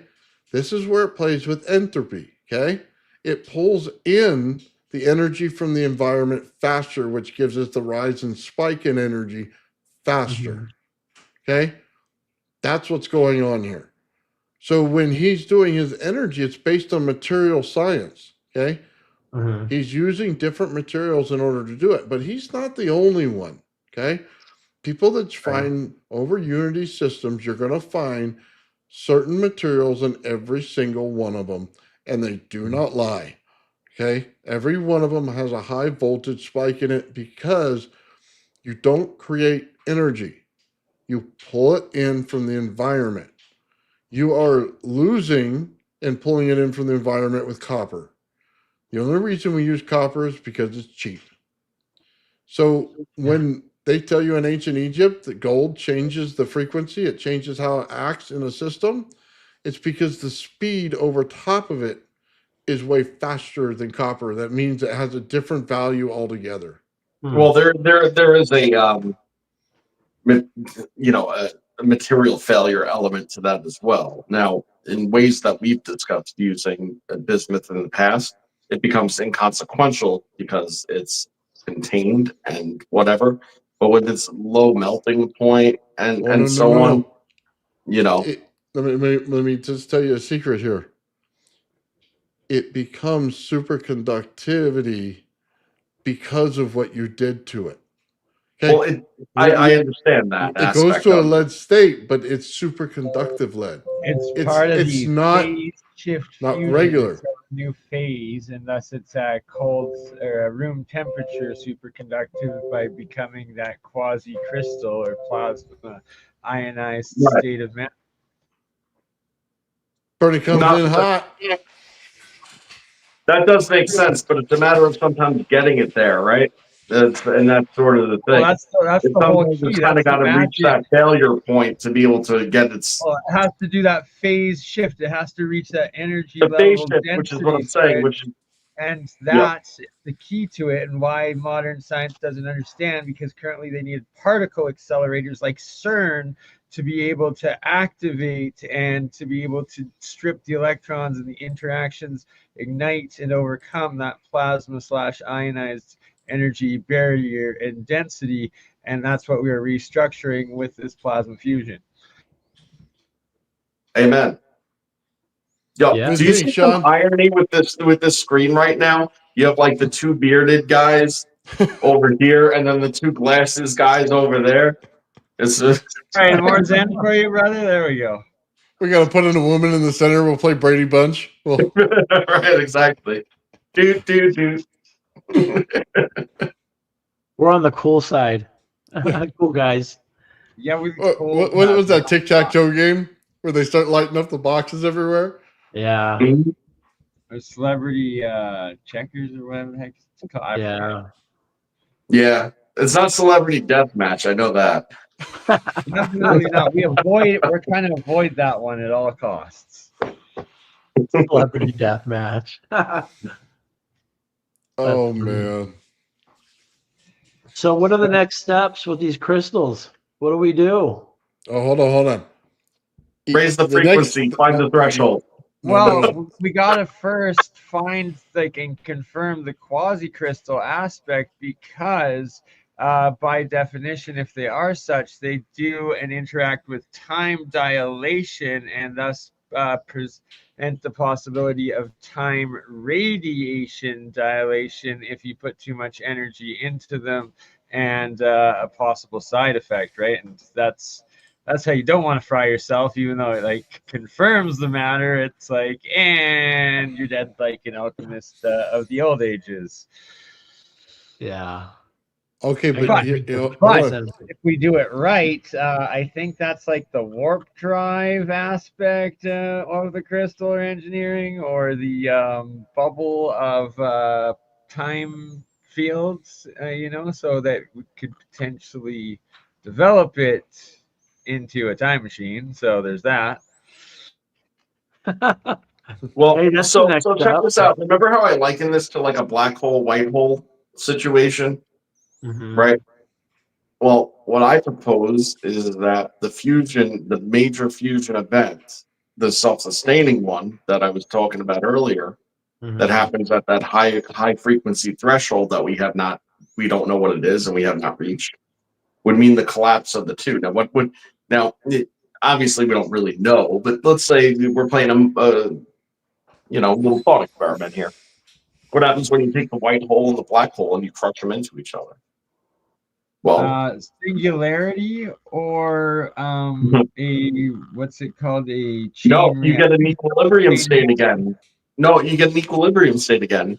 That's it. What do you get? You get a gray hole. Where do we live in the gray? Where's the matter in the gray? All the matter's in the gray, right? So you're taking all the atomic mass, you're taking all the energy, you're separating them, and then you're going, all right, let's get this magnetic field at a high enough frequency that it keeps on pulling in. Because remember what I've said, the higher you crank that magnetic field, what does it do? It tightens up. That's what it does. It doesn't expand, it tightens up. And when it tightens up and then they cross, well, the same thing that happened by virtue of its creation, when the vectors cross, what do they create? A new third. But now it's multiplying like cell division, you see? So it's cramming, boom, and it's literally like a little swimmer hitting an egg. And then, that's what's happening. That's it. Let me tell you something real quick about time. Okay, so you guys understand this? You do know that this experiment is speeding up time in that locality in order to make the conversion possible. So think about this. When I slow it down, it's too fast for you to see, which means that it's speeding up time in order to break it apart, put it together in the right form, and then discharge it as your crystal. Okay? It's changing time already. You already have a time shift because you're basically using time dilation fields in different frequencies like we talked about, right? Mhm. So just understand that you already have time as a factor. So anytime you create anti-gravity, you're playing with time. Okay? But we're only time in one direction because the RAV doesn't go in different directions here. It's not counter-rotating like you think it is. It's one direction. You have to learn how to convert it to the other direction to change the time in the other way. Think about this too when you go to grow plants, okay? And you go to the impulse side of the field. You're now reversing that time itself in order to slow it, in order to change everything in there, okay? Just understand this. There's two sides of the coin that has to do with how negative and positive energy actually work, okay? Because So it's hold on, not let me always propose magnet this. effect. So let me propose this. So I agree with you, okay, about the RAV. But then what does that mean for the other side? And I always say that. So what does that mean That for it's the other a side? definite possibility that Einstein So never saw slowing coming down on the because he other didn't side. know it. So you're He didn't speeding know up it. on one side and you're slowing it down on the other. Therefore, you have an ambient zero in the middle. And You that's do. always been the point. That's the You have 0 an point. ambient zero in the middle. Yeah. Yep. And just a little off topic, but involved in it. Did you know that 1 amp coulomb so that's like your hot electricity or your resistance AC versus so that's 1 amp electron, I guess, from that. But the equivalent 1 electron of DC is 1.6 times 10 to the negative 19 coulombs. So it literally takes 1.60 times 10 to the magnitude of 19 electrons to make up 1 hot amp electron. So between DC cold electron and then your hot AC electricity amp, it's 10 or 1.6 times 10 to the 19 amount of electrons, like the amount of energy. So there's like the potential with zero resistance of electrons in cold electricity compared to AC of that scale of waste, if I'm understanding that. Is that possible? So hold on, are you converting electron? I get that electron word out of my mouth. I hate that So- word. The electricity to the amperage. Are you comparing the two, like converting? But Yeah. So a coulomb is like a bucket. Okay, it's Right. 1 amp for 1 second. So if you run 1 amp for 1 second, that's 1 coulomb. Coulomb's Okay. a bucket of 10 to the number of 18 zeros electrons in the bucket. Okay, so that I guess that's the density of 1 second of hot AC energy's worth of electrons. That's the density of the DC of electrons into 1 amp second of hot AC. Yeah. So every second you get 1 amp, then you get another bucket of coulombs. Coulombs is an insane amount of energy, 1 coulomb. Insane. Yeah, because that's literally 1.6 times 10 to the 19 zeros worth of electrons that have to flow in 1 second through that system to get that 1 amp, essentially, is what it is. So if it's cold electricity, a DC charged electron, then that would be I guess, the difference in resistance of heat that you'll lose from having the AC circuit compared to the DC within that second of those electrons, and then that percentage would be your waste, which it's just such a large number and potential for that. I don't know, sorry. That's just one thought of the overall engineering of between cold plasma and hot plasma that I was doing over my little trip there, and Very yeah. cool. Oh, okay. Listen, you sparked something in my head that is irrelevant. Okay, but it just made me go, ah, damn. You know, 1.62 being, your golden ratio figure, okay, is mechanism of a spiral, is mechanism of caduceus relationship and motion, okay? And that's what we're seeing build out on the cathode side in the structure. See, I've been trying to figure out what the hell is going on, but it's helical, and that's how it's building out is helical. So it's directly related to 1.62, which is directly related to time. It's my theory at least, and nobody Right. really says it. I It don't like is. talking about it because I don't believe it or know. It's the time, and it's that second of time density, and then with specifically that what I was talking about, that factor is relevant in E equals mc squared for Einstein's, but that it has to do with the molar mass of the atom and the energy density in molar mass engineering into the particles and charge, as opposed to the speed of light factor in E equals mc squared, and getting into converting the molar mass of the energy atom and actually going straight into energy without having to factor in light speed variable slash constant. Right. So I mean, You take it out to C, E equals M squared, no C.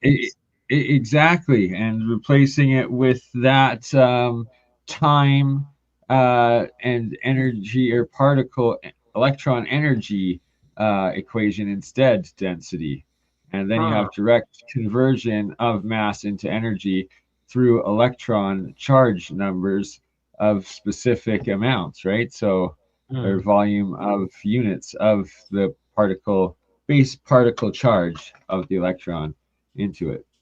yeah, I hear that. Yeah, that makes sense. It's because light's an effect; it's not a cause. Right, That's why you have to. exactly. That's why you have to take it out of there, because that made no sense to put in That the was first place. skewing of E equals mc squared. Where with this, it's direct nuclear density charge energy of electron being the charged particle that makes it up, and a similar magnitude of to the 19th on it. So Yeah, just a thought, a little bit more work going into it, but just the initial Well, thoughts on I'm that. going to show you something real quick because I don't think people pick this up. Okay, we showed this earlier, right? I just want Did to you show catch you the something. presentation, Bernie? I sadly fell asleep after my plane flight. I meant to join in and stream from the beginning, so this will be new to me, but rewatch, and I'm going to rewatch the entire thing after. I'd love your opinion after you watch it. Okay, hold on, right here. Just want you guys to pay attention to something. It's the distance between energy. On the bottom, they came out in a drum beat, okay? But in the top, they didn't. They come out as high frequency. Just understand this. These are equal Okay. spaced the whole way down. That's your harmonics at play. Okay? No matter what you do, the beat frequency's in a harmonic value. Okay? So we can listen to it and you can clearly hear the beats and it's in harmonics while the other one's in high frequency. Are you gonna play Which, this? by the way, that's So just listen. representative of your ratio. I'm sorry, what? I said, by the way, which if you count all that out, that's representative of what your ratio is, one to the other. You know, which if it's functioning the way you want it to, then you know that that's your sweet spot. If when you hit the sweet spot, you count how it's breaking up. Yeah, I'm going to tell you this right now. This is in AC, by the way. This is not in DC. Just watch. Right here on the bottom.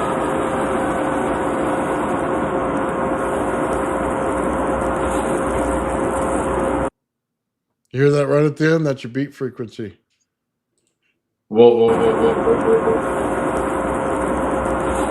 whoa, whoa. That right there. You just have to understand it for what it is, guys. That's how you know you're in AC. DC does not do that. Okay, it's the slush. The slush between the two is creating your beats. Okay, I'll play it again so you guys get it.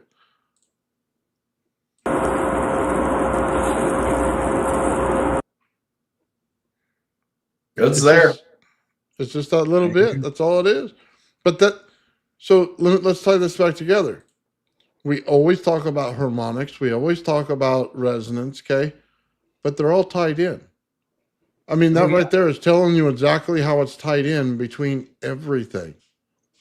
Because You know what? your I'm just making that sound, man, in my head of that beat frequency, and I'm kind of like counting it off as to like what it seems to be. Seems to be pretty close to like 7 hertz, man. Like by it's the like way, whoa, whoa, whoa, whoa, whoa, whoa, whoa, and I'm sitting there doing that and like kind of being like, "What's about a second?" I'm like, "I just did that about 6.5 times, and I know my timing is off." So I'm sitting there saying, "Man, it's low frequency and it's close." you're gonna have to listen to the video I sent you because you're missing a lot. You're only getting maybe 30% of what is coming out of it. It's tuning in as a radio transmitter and receiver. It actually sounds like a shortwave radio. That tube that's been ionized with the plasma. I thought it was like outrageous. How is this tuning into as like an AM station running through the frequencies and then stopping with some kind of scatter? Like it was demodulating an AM channel. And I'm just watching this tube filled with plasma going, what is going on? Now I know people say, oh, plasma can be used as a speaker. That's true. But this was not being a speaker. This was being a receiver and a demodulator and a transceiver. Frequencies, right? So it's the radiant energy and the bandwidth of the plasma arc, I'm guessing, is your wavelength in the signals that it's accepting in. And then that's what's then resonating, scattering between the two and giving you that Full blown agreement with you, dude. That read my mind. That's it. Yep, that makes sense. Yeah. Even though Nathan did a good job with the sound, I'll send you guys the video, whoever wants me to. Yes, please. Are you on Facebook, Bernie? I believe so. Send me Messenger? everything. I won't publish ever unless I ask and you tell me yes. Everything else I keep and we use for science only, private. Okay, guys, just understand that, Sean, your Calculator. spectrum analyzer picked it up. You wanted to know what they were. There you go. That's what your That was spectrum for the analyzer RAV. picked up. That You was for the said AM RAV. radio station, dialing it in, looking for each one of the Uh, peaks in the resonance frequency. it, You just picked it up in your spectrum analyzer. yeah, it looks like it matches up now that I'm like, yeah. And the reason why I heard it is because it's in the radio frequency range, the Mhm. AM frequency range. So yeah, I'll have to put on the spectrum analyzer for that. But just to experiment. understand this, all the legends, all the stuff that comes up, the history, all the stuff that we learn, it's all true. You just need to Oh, yeah. know how to put them together. More and more. Now we know. We're literally with this one project putting it all together. Yeah. It's the God code. It's plasma alchemy. It's structure of the universe. It's all of it. And it's Nikola Tesla's understandings and applied with Walter Russell's. But by the way, Sean's doing water experiments now, Bernie. So for you to we come gotta in do and some private group work first. I got a water RAV. yeah, so you coming in at this time is like Yeah. perfect for like to you get a Yahtzee moment between you and Sean. You know what I mean? Yeah. This has been needed and expected for a while, and now it's happening. And also, I will be in California on December 12th. I fly out. Nice. Just in time to see that what's it called 3i Atlas come through, huh? Right before I Christmas. guess so, right? If the world's ending, I'm gonna be in LA of all places. Woo! Yeah, that's probably the worst place to be, man. That'd fall right into the ocean. I know. That's the Yeah. joke. Well, they have that big telescope out in LA. Would you be able to go there and check it out? Well, I'd be up in the hills and mountains regardless, because apparently there's some people freaking out, being like, "Oh, it's gonna cause a tsunami on the West Coast," and I'm like, "Well, I'm there. Might as well go." See if somebody's got I'll be on the mountains just in case to survive. Up watching. Mhm. see if somebody catches a video of it. You know what I mean? And then That's play gonna it be for me, us bro. live. I'm gonna be filming it as live streaming it from the top right before the networks go down, so the rest of the world can see. Right? It'll be like, Hey, you know you're gonna be up there with like some people like some like hippies with like hairy armpits and like belly dancer skirts on, Oh, like you're talking about worshiping and stuff, you know. Like, Yeah, I mean, the listen, I'm not. Sasquatch. They're pretty cool, you know. Oh my god, dude! But back in the '80s, it would be a bunch of women coming out of the VW bus. Now it'd be a bunch of men in pink tops. Yeah, LA's Right. changed. right, right. Like 400-pound guys I with need- like flip flops and Weed socks. moments after that. I gotta forget that. I need my short-term memory loss. I'll be right back. Oh, I got to get that picture. Bernie's so disappointed when the VW bus shows up. That'd be hilarious. What's that? Would be. Oh, Well, Shawn, my this friends, is, dude. I know it's close to your time. I just want to tell you, dude, it's amazing to have you on here with all of us on appreciate here. it. That- Thank I- you. even if you don't want to present next time or something like that, if you just want to come on the round table, man, it's Thank you. awesome to get your perspective on this stuff. You know, especially because Joe and I usually just go, Appreciate you know, it. back and forth. It's really awesome. Yeah. I think the chat loves it as well. Thank you. I appreciate that. I'll take you up on your offer. That means a lot. Thank you. Yeah, man. Anytime you feel up to it, please, like you ought to. Appreciate it. We're talking about your work anyway. Yeah. You know, Thank you. like, we're crying I'm out loud. honored. I'm so honored. I really am, guys. I'm humbled by your kindness. Thank you. Means a lot. Yeah. And just so everybody out there knows anyway, like, and I truly mean this, and it should, I believe and have relentlessly believed in this RAV since day one, once I Mhm. realized what it was doing, so much so that I've actually kind of lost interest personally in most other things that touch on these topics, because Oh, to me wow. it's just a less effective version of what we're already doing. You Yeah, know, no, I so- agree with that.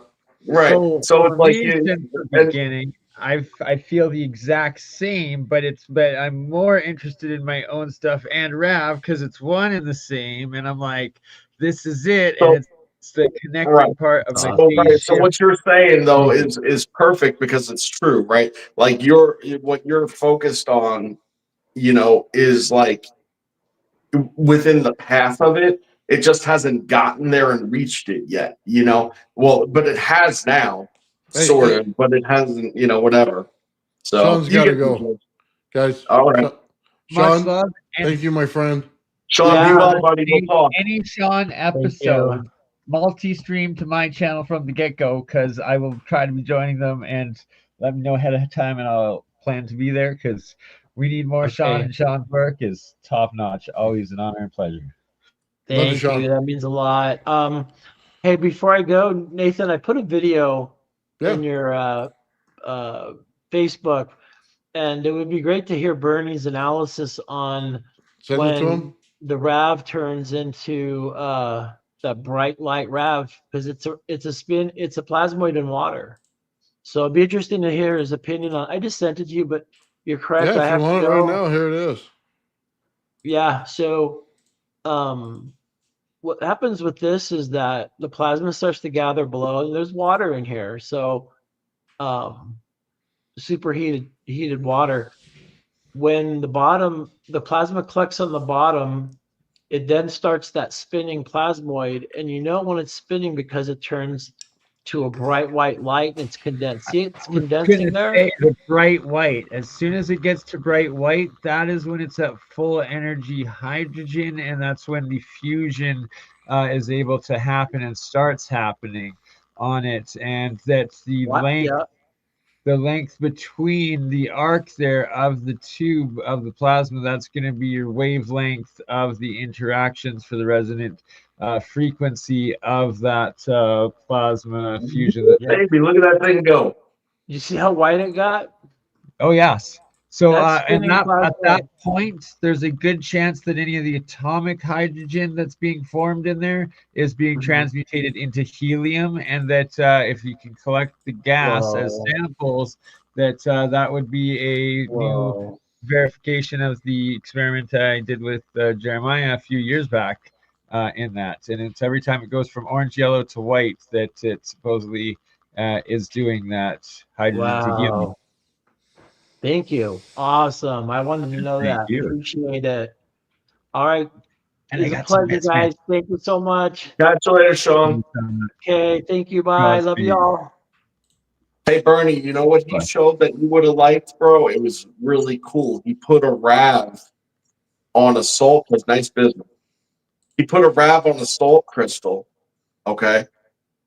And after the RAV built up and reached full power, the thing started throwing up sodium light, door yellow. Okay, yeah.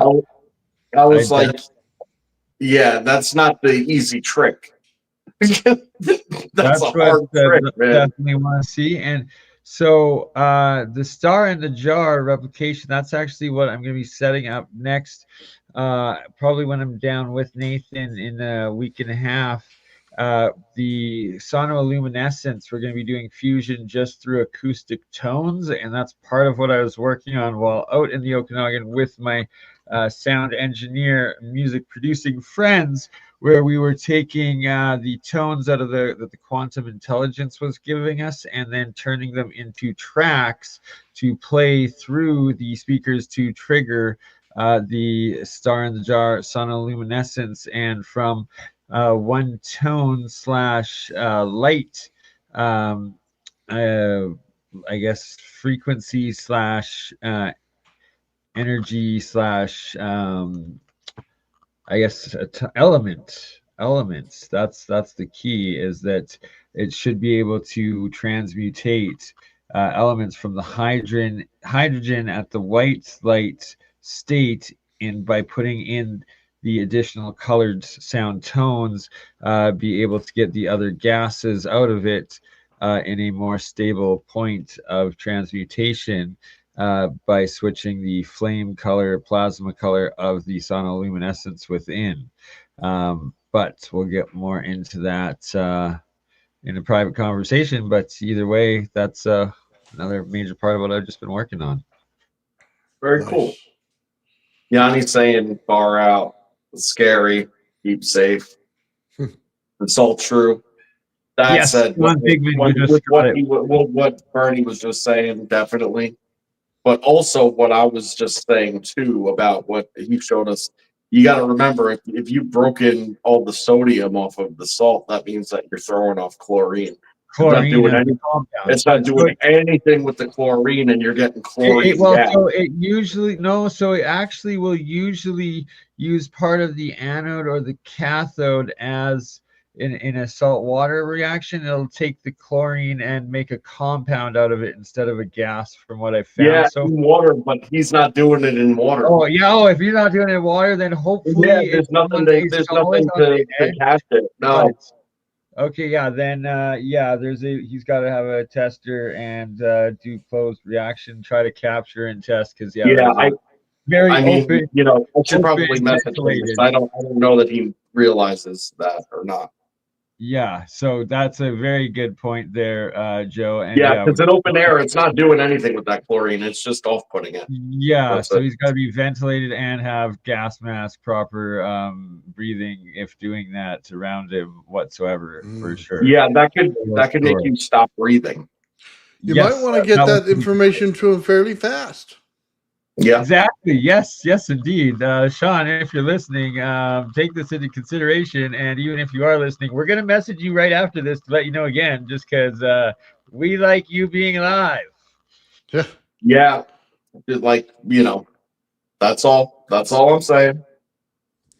But a very valid point. That is time sensitive. I'll do the messaging right now. That's a good idea.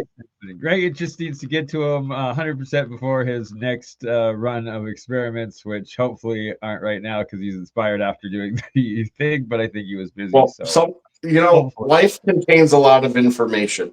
You know what I mean? Sometimes you hear all the things, and then you say the things, and then you realize other things, and you're like, "Son of a bitch." It takes a moment to compute and be like this, right? I get it, and exactly. Mm-hmm. Yeah. Anyway. Very, very crucial, valid point. So equally, I was actually covering that with my friends, a couple of my friends while out in the Okanagan while going over some of the chemical reactions and explaining first that the first reaction is gas dangers, whether it's stepping up from the 5 volt that I do to 12 volt and 1 amp, where you get magnitudes of gain, an exponential gain in the level of hydrogen gas alone you produce. So from the low levels I do with my threshold to instantly within a few minutes, you're going to explode the building or the backyard that you're in just from the density of level of hydrogen that comes out of it. Or inversely, the other aspect of the gas, like you just said, the leftover gases that in the reaction that can turn into very, very poisonous gases and dangerous gases on the I guess the leftover part of the chemical reaction, and that's a crucial danger of it. And then the second degree is when you're getting the particles, the physical parts of the reactions, that whether it's an oxide, and then they're all nanomaterials, so you get large amounts of oxide that if you touch or absorb in, that all of a sudden becomes a poison of heavy metal poisoning very quickly. Or then the next step up, that certain chemical reactions just with water, if you get instead of H2O, a lot of them are just it's very reactive because it's unstable, but you'll get OHO instead as part of your outcome. And a lot of the time it's OHO negative or OHO positive, which are those are hydrogen isotopes, aka very unstable and very reactive half-lives of radiation that you will get out of this simple small electrochemical reaction into water. And another way that a lot of ancient alchemists, and even modern cold fusion, RIP, Martin Fleischmann, get radiation poisoning and cancer from exposing it without knowing. And right, and then there's the next level up of the plasma, nuclear reaction of hydrogen that you might trigger the H bomb or something. That it's like every single level of water electrolysis chemistry, there's extreme dangers if you don't know what you're doing. And like you just pointed out, there's another major additional part of that chemical formula is with salt, you have the sodium and you have the chlorine in that molecule, and that is part of most of electrolysis reactions. So that's another key part that you need to always have in the reactions when you're doing this and equate for before conducting the experiments. All right, Nathan, I need you to try something because you're going to see what I saw, and I just realized this. Listening to Bernie again. Take one of your used RAV clays, okay, that has nice tunneling on it. Put it in water and leave it there. Clean water, leave it there. Okay, because I did that with my rock. Okay, and do you remember I told you that there was like some kind of like slime crap coming out of it? Well, I dumped it, cleaned the rock entirely, like soap and water cleaned it, I soaked it in acid and stuff to make sure it was neutralized, and then back and forth and rinsed it with a bicarbonate and stuff just to make sure that there was nothing like that would cause it again. And then I went and I soaked it in water. Now, when I came back the next time, it wasn't slimy. All right, but what it did have was growth inside the water that now that I'm realizing it looked like gills. Okay, and the gills looked like the dendritic, accumulations that Shawn's seeing too. So try that out.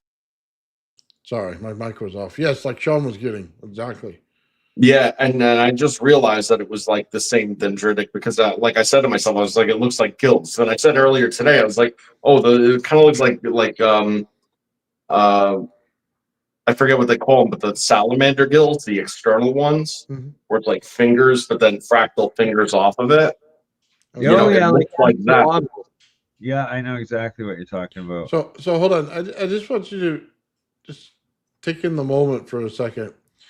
Bernie ran through all this stuff right here. So we're actually doing the work on the RAV and stuff, and he's doing it in the water. So what we're doing is laying down the way that the energy works going into the periodic table and how it actually builds out the elements and what it looks like, not theoretically, but what it physically looks like. Just understand the moment that just happened right there so we can all appreciate it for what it is. When this combination comes together, it's going to be just absolutely out of this world. So experimentally proving and demonstrating. Yes, we're going to have everything so physics can go through it and get it right. We're gonna be the example of these are the tests you need, which is what they sorely needed for a long time now. So I want to give a shout out to Darren here. He gave out one Old Man Build membership. I want to thank you very much, Darren. He also gave a sticker earlier, man. Darren's awesome, brother. Thank you. Yes, thank you. We man, what a time to be alive and a part of this group. Out of all the people in the world, we're the schmucks that were chosen. We're the schmucks have been figuring it out, and we're doing it for the noble cause of real science and advancing humanity, not controlled by $300 billion of funding at CERN that can accomplish what we've been doing in a few years' time here, and a few $1,000s compared to 300 billion and 35 years that they can get shit done. And there might be the next level where this goes. I mean, you're jumping from like a type 0 civilization to a type 1. I mean, we're immediately leaping You know what Yep. I mean? Into this. Froggy. Exactly. Yeah, because now we can take things and, you know, oh, I want to see how the solar system reacts. So let's do this, this, and this based on this experiment, right? Now you have the experiment to go and try it. It's not all the same experiment. We're not taking one laser and hitting it on 4 different directions and calling it something different. We're showing how it builds out so you physically see it. Then you go, okay, now my interpretation for my next level of questioning for this is much better. Now we build it out much better, and you go, okay, dude, that's what I'm saying. It's different level altogether. But like Bernie said, just have caution in what you do, because this is where you have so much information that it could be very dangerous for everyone to do it. And this is probably the line that they didn't want us to cross, that they already knew had been crossed in the 50s. Yeah, This right. is the line. Ionic, or so it's static, sorry, static electric confinement fusion, I believe it is what it was called, IEC, or no, inertial electrostatic confinement fusion. That's what it is. Inertial electrostatic confinement fusion, IEC fusion was what it was called, and it was classified immediately after the H bomb, and that's exactly what this is.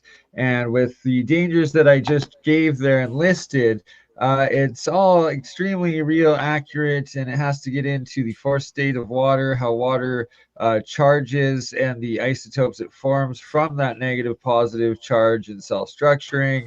And then when you're inputting, and another key part of what I figured out in my recent work and writing out and understandings is that I'm not just doing a particle accelerator, but don't have to bring it up to the speed of light, just have to do the specific lines for the spintronics. It's also essentially a energy or particle or quantum qubit particle generator aspect. So particle accelerator and generator that we are going to be demonstrating, and what's part of what I've been engineering here. And there's just so much more to it. But point in wrapping it all up, I've known these dangers, I know these processes for 12 years since the beginning, when I initially crossed the barriers and experienced firsthand successful transformations in fusion, only to have them unstable because I didn't know the full processes at the time, and then had the radiation, the half-lives, the decays, the nano oxides, poisons, different stuff. And it's like I got very, very sick each time and like almost died, but realized what it was, then confirmed it with others, and then didn't cross these boundaries again until I get to a safe spot, safe understanding of the processes that we now have, and setting up safe experiments. But it's that at any point in the last 12 years, I could have done the next generation of experiments and easily proven how easy this stuff is, and proof of concepts and everything else. But number one, it's dangerous to my own self. But number two, with huge power or huge knowledge comes huge responsibility. And it's that some of them are so simple that when fully understood by nefarious actors, especially nation state nefarious actors or resource groups, that it could bring a very quick demise to humanity. Hey, Bernie, listen, on a lighter note, and to show you the transition of it all, right? I started a painting today. All right, I'll show you. It's like not very close to done, but you see it's the Virgin Mary, right? And you see she's accepting the Jesus star that's over there, right? I love that. Well, that Jesus star is the RAV. I That's think what symbolize the RAV. I believe it. Yeah. Like that it is finished, because I got to show you one that I got very similar of accepting, right? You got the face of this. Yeah. one day we will Very all similar. Yeah. be free, right? And it's a beautiful thing that. Yeah, Thankfully, it's literally the symbolism of, the two parts. You have the virgin and the child of the virgin. It's the two parts, and kind of like walking, like piercing the firmament, so to speak. it's And that's eternal. represented by a grotto. I try to make it like an old school, like Italian statue, like a garden statue, like the Virgin Mary in the grotto, stepping out and accepting the star. I thought it was cool. I don't know. I love it. But yeah, I probably absolutely love it. probably gonna take a good long time to finish No, that. no, Some will be on leave like no. day That is thing. finished. That is finished, and I need that one the way it is to put up next to the other one, and or I have to, like we gotta find a way I'm because too stubborn to call that finished, brother. That needs hey, another 50 our layers on top of crazy what's already been pieces done. And are finished when they're unfinished, and the fact of the identity, like the similarities and parallels. yep. And actually, it's funny because this is only the half version. I have one that's double the So size, but I wanted to do a small one before I committed to the bigger canvas. exactly. And So I will take that small one as finished, and then you're going to start on no the problem. You can larger have, new one that you want to do all the way. That's going to take a long so, time. but But hold I on. get But to pull that small you one know over where there. my We'll the do it full right. one We'll is do it right. similar. Okay, is that the full one has her stepping on the body of the snake with the head of a lion. Like you know, it's really Right? cool. It's ancient Yeah, alchemy. trying to Oh go like a man. little Gnostic on it. Little. Well, the snake represents the charge, right? The current of the flow of the electron, the wire, and then the lion head, or like stepping on, the lion represents the hydride formation out of the electrochemical electrolysis reaction, and that it's on the anode side, the sacrificial. That's why it always bleeds with the lion head, and that's the gold Well, as a it's also sacrificial like a nod energy. to the demiurge too. Like the demiurgos. The fool that thinks he's the creator, the brilliance, the chosen. Exactly. Us, all, everyone watching and everyone Then here. there's the All irony built all over the place. I mean, but I don't. That's neither here nor there. exactly. I like it the way it is. Right? Yeah. So I'm getting that small one. Everyone in the chat, put a 1 if Joe needs to send me that small one, leave it how it is, and start on the new big one that he wants to finish all the way. I love Okay. it. No problem. Listen, when it's done, you want it. Once I'm done with both the small one and the big one, I'll send you the small one. There's no The problem. big one is yours, and the small one, absolutely send it when they're both done. But just start on the big one. We have a lot of work to go, and don't worry about the small one. She's perfect. Oh, you gotta Right on. love it. It's gonna look good. Happy My Thanksgiving, realism's my getting pretty friends. good. You I need to show you. I need gotta to show you my Dorothy. Hold on, check this one out. you gotta make Okay. sure you put it in some part of your background there, Bernie, where we can see it. Oh, of course. I'm gonna have both of them centered up in front. Then once I get that, I'll How's put that some Dorothy? aliens around. Oh wow! Look at that! Look at you Came out go, pretty good. Joe. I know. Joe's got mad talent. It's like I figured out how to do something one time. I'd say more than once. I'd say every time you pick up the drawing and painting tools. Something like that. Yep, but that's the story. That's what I got going on. All right, we at least got one, if not more. So we got no 2 so far. So this is democratic, real science, real truth. So we got to do what please the audience there, Joe. So we just need 3 more ones, so we can have overwhelming majority. Type it all you want, but voting. all you had to do was ask. You didn't need any sort of democratic vote. All that matters is your vote, and I love you, Joe. Thank you. Oh, Bernie put up all the ones for everybody. Look at him. Yeah. He went to Well, everybody's yours thing doesn't on count, there. Bernie. Yeah. That was There you awesome, go. Bernie. All right. You got it, Well, buddy. guys, I gave you the third. He outvoted everything. Look at him. The whole chat is Damn. burning. Joe gave him one. That's amazing. well, that's the vote that matters. Amazing. All right, my friends. Hopefully, we'll see you right away over for the start of League of Extraordinary Adventures. And I know Mike's also not. Mike's out tonight. Oh, he's out tonight. Okay, well then, do you Yep. want to Sick. just send me a link to the Friday night stream with Traveling Fools? Ask them if that's all right, and then happily join there. Nice. Yeah. Oh, I forgot that. I gotta announce everything at the end, right? So Perfect. yeah. Well, let's do that then, and make you the large and in charge announcement. Large and in charge. Hey, don't say that, man. It was so funny. I told my wife, I wrote an equation for gravity. She goes, yeah, that's because you're fat. You understand gravity very well.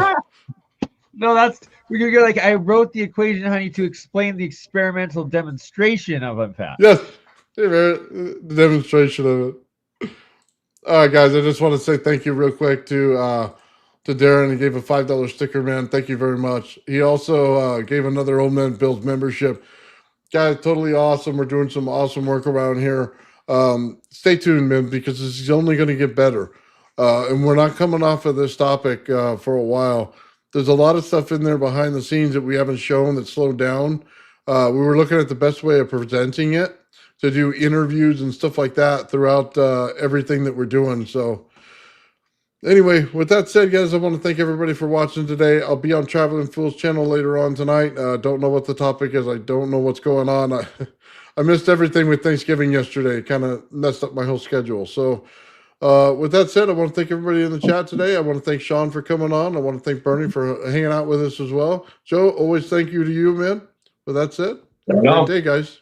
Peace and love. The old man Bill. The old man Bill. The old man Bill. The old man Bill.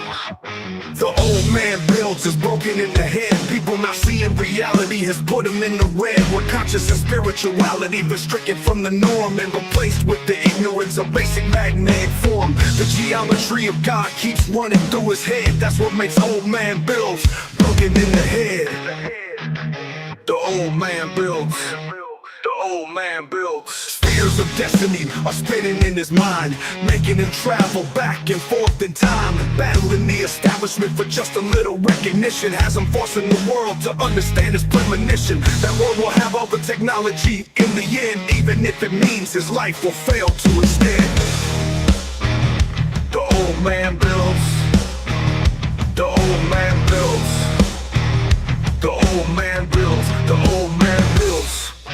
Fears of destiny are spinning in his mind, making him travel back and forth in time, battling the establishment for just a little recognition. Has him forcing the world to understand his premonition. That world will have all the technology in the end, even if it means his life will fail to extend. The old man builds. The old man builds. The old man builds. The old man builds.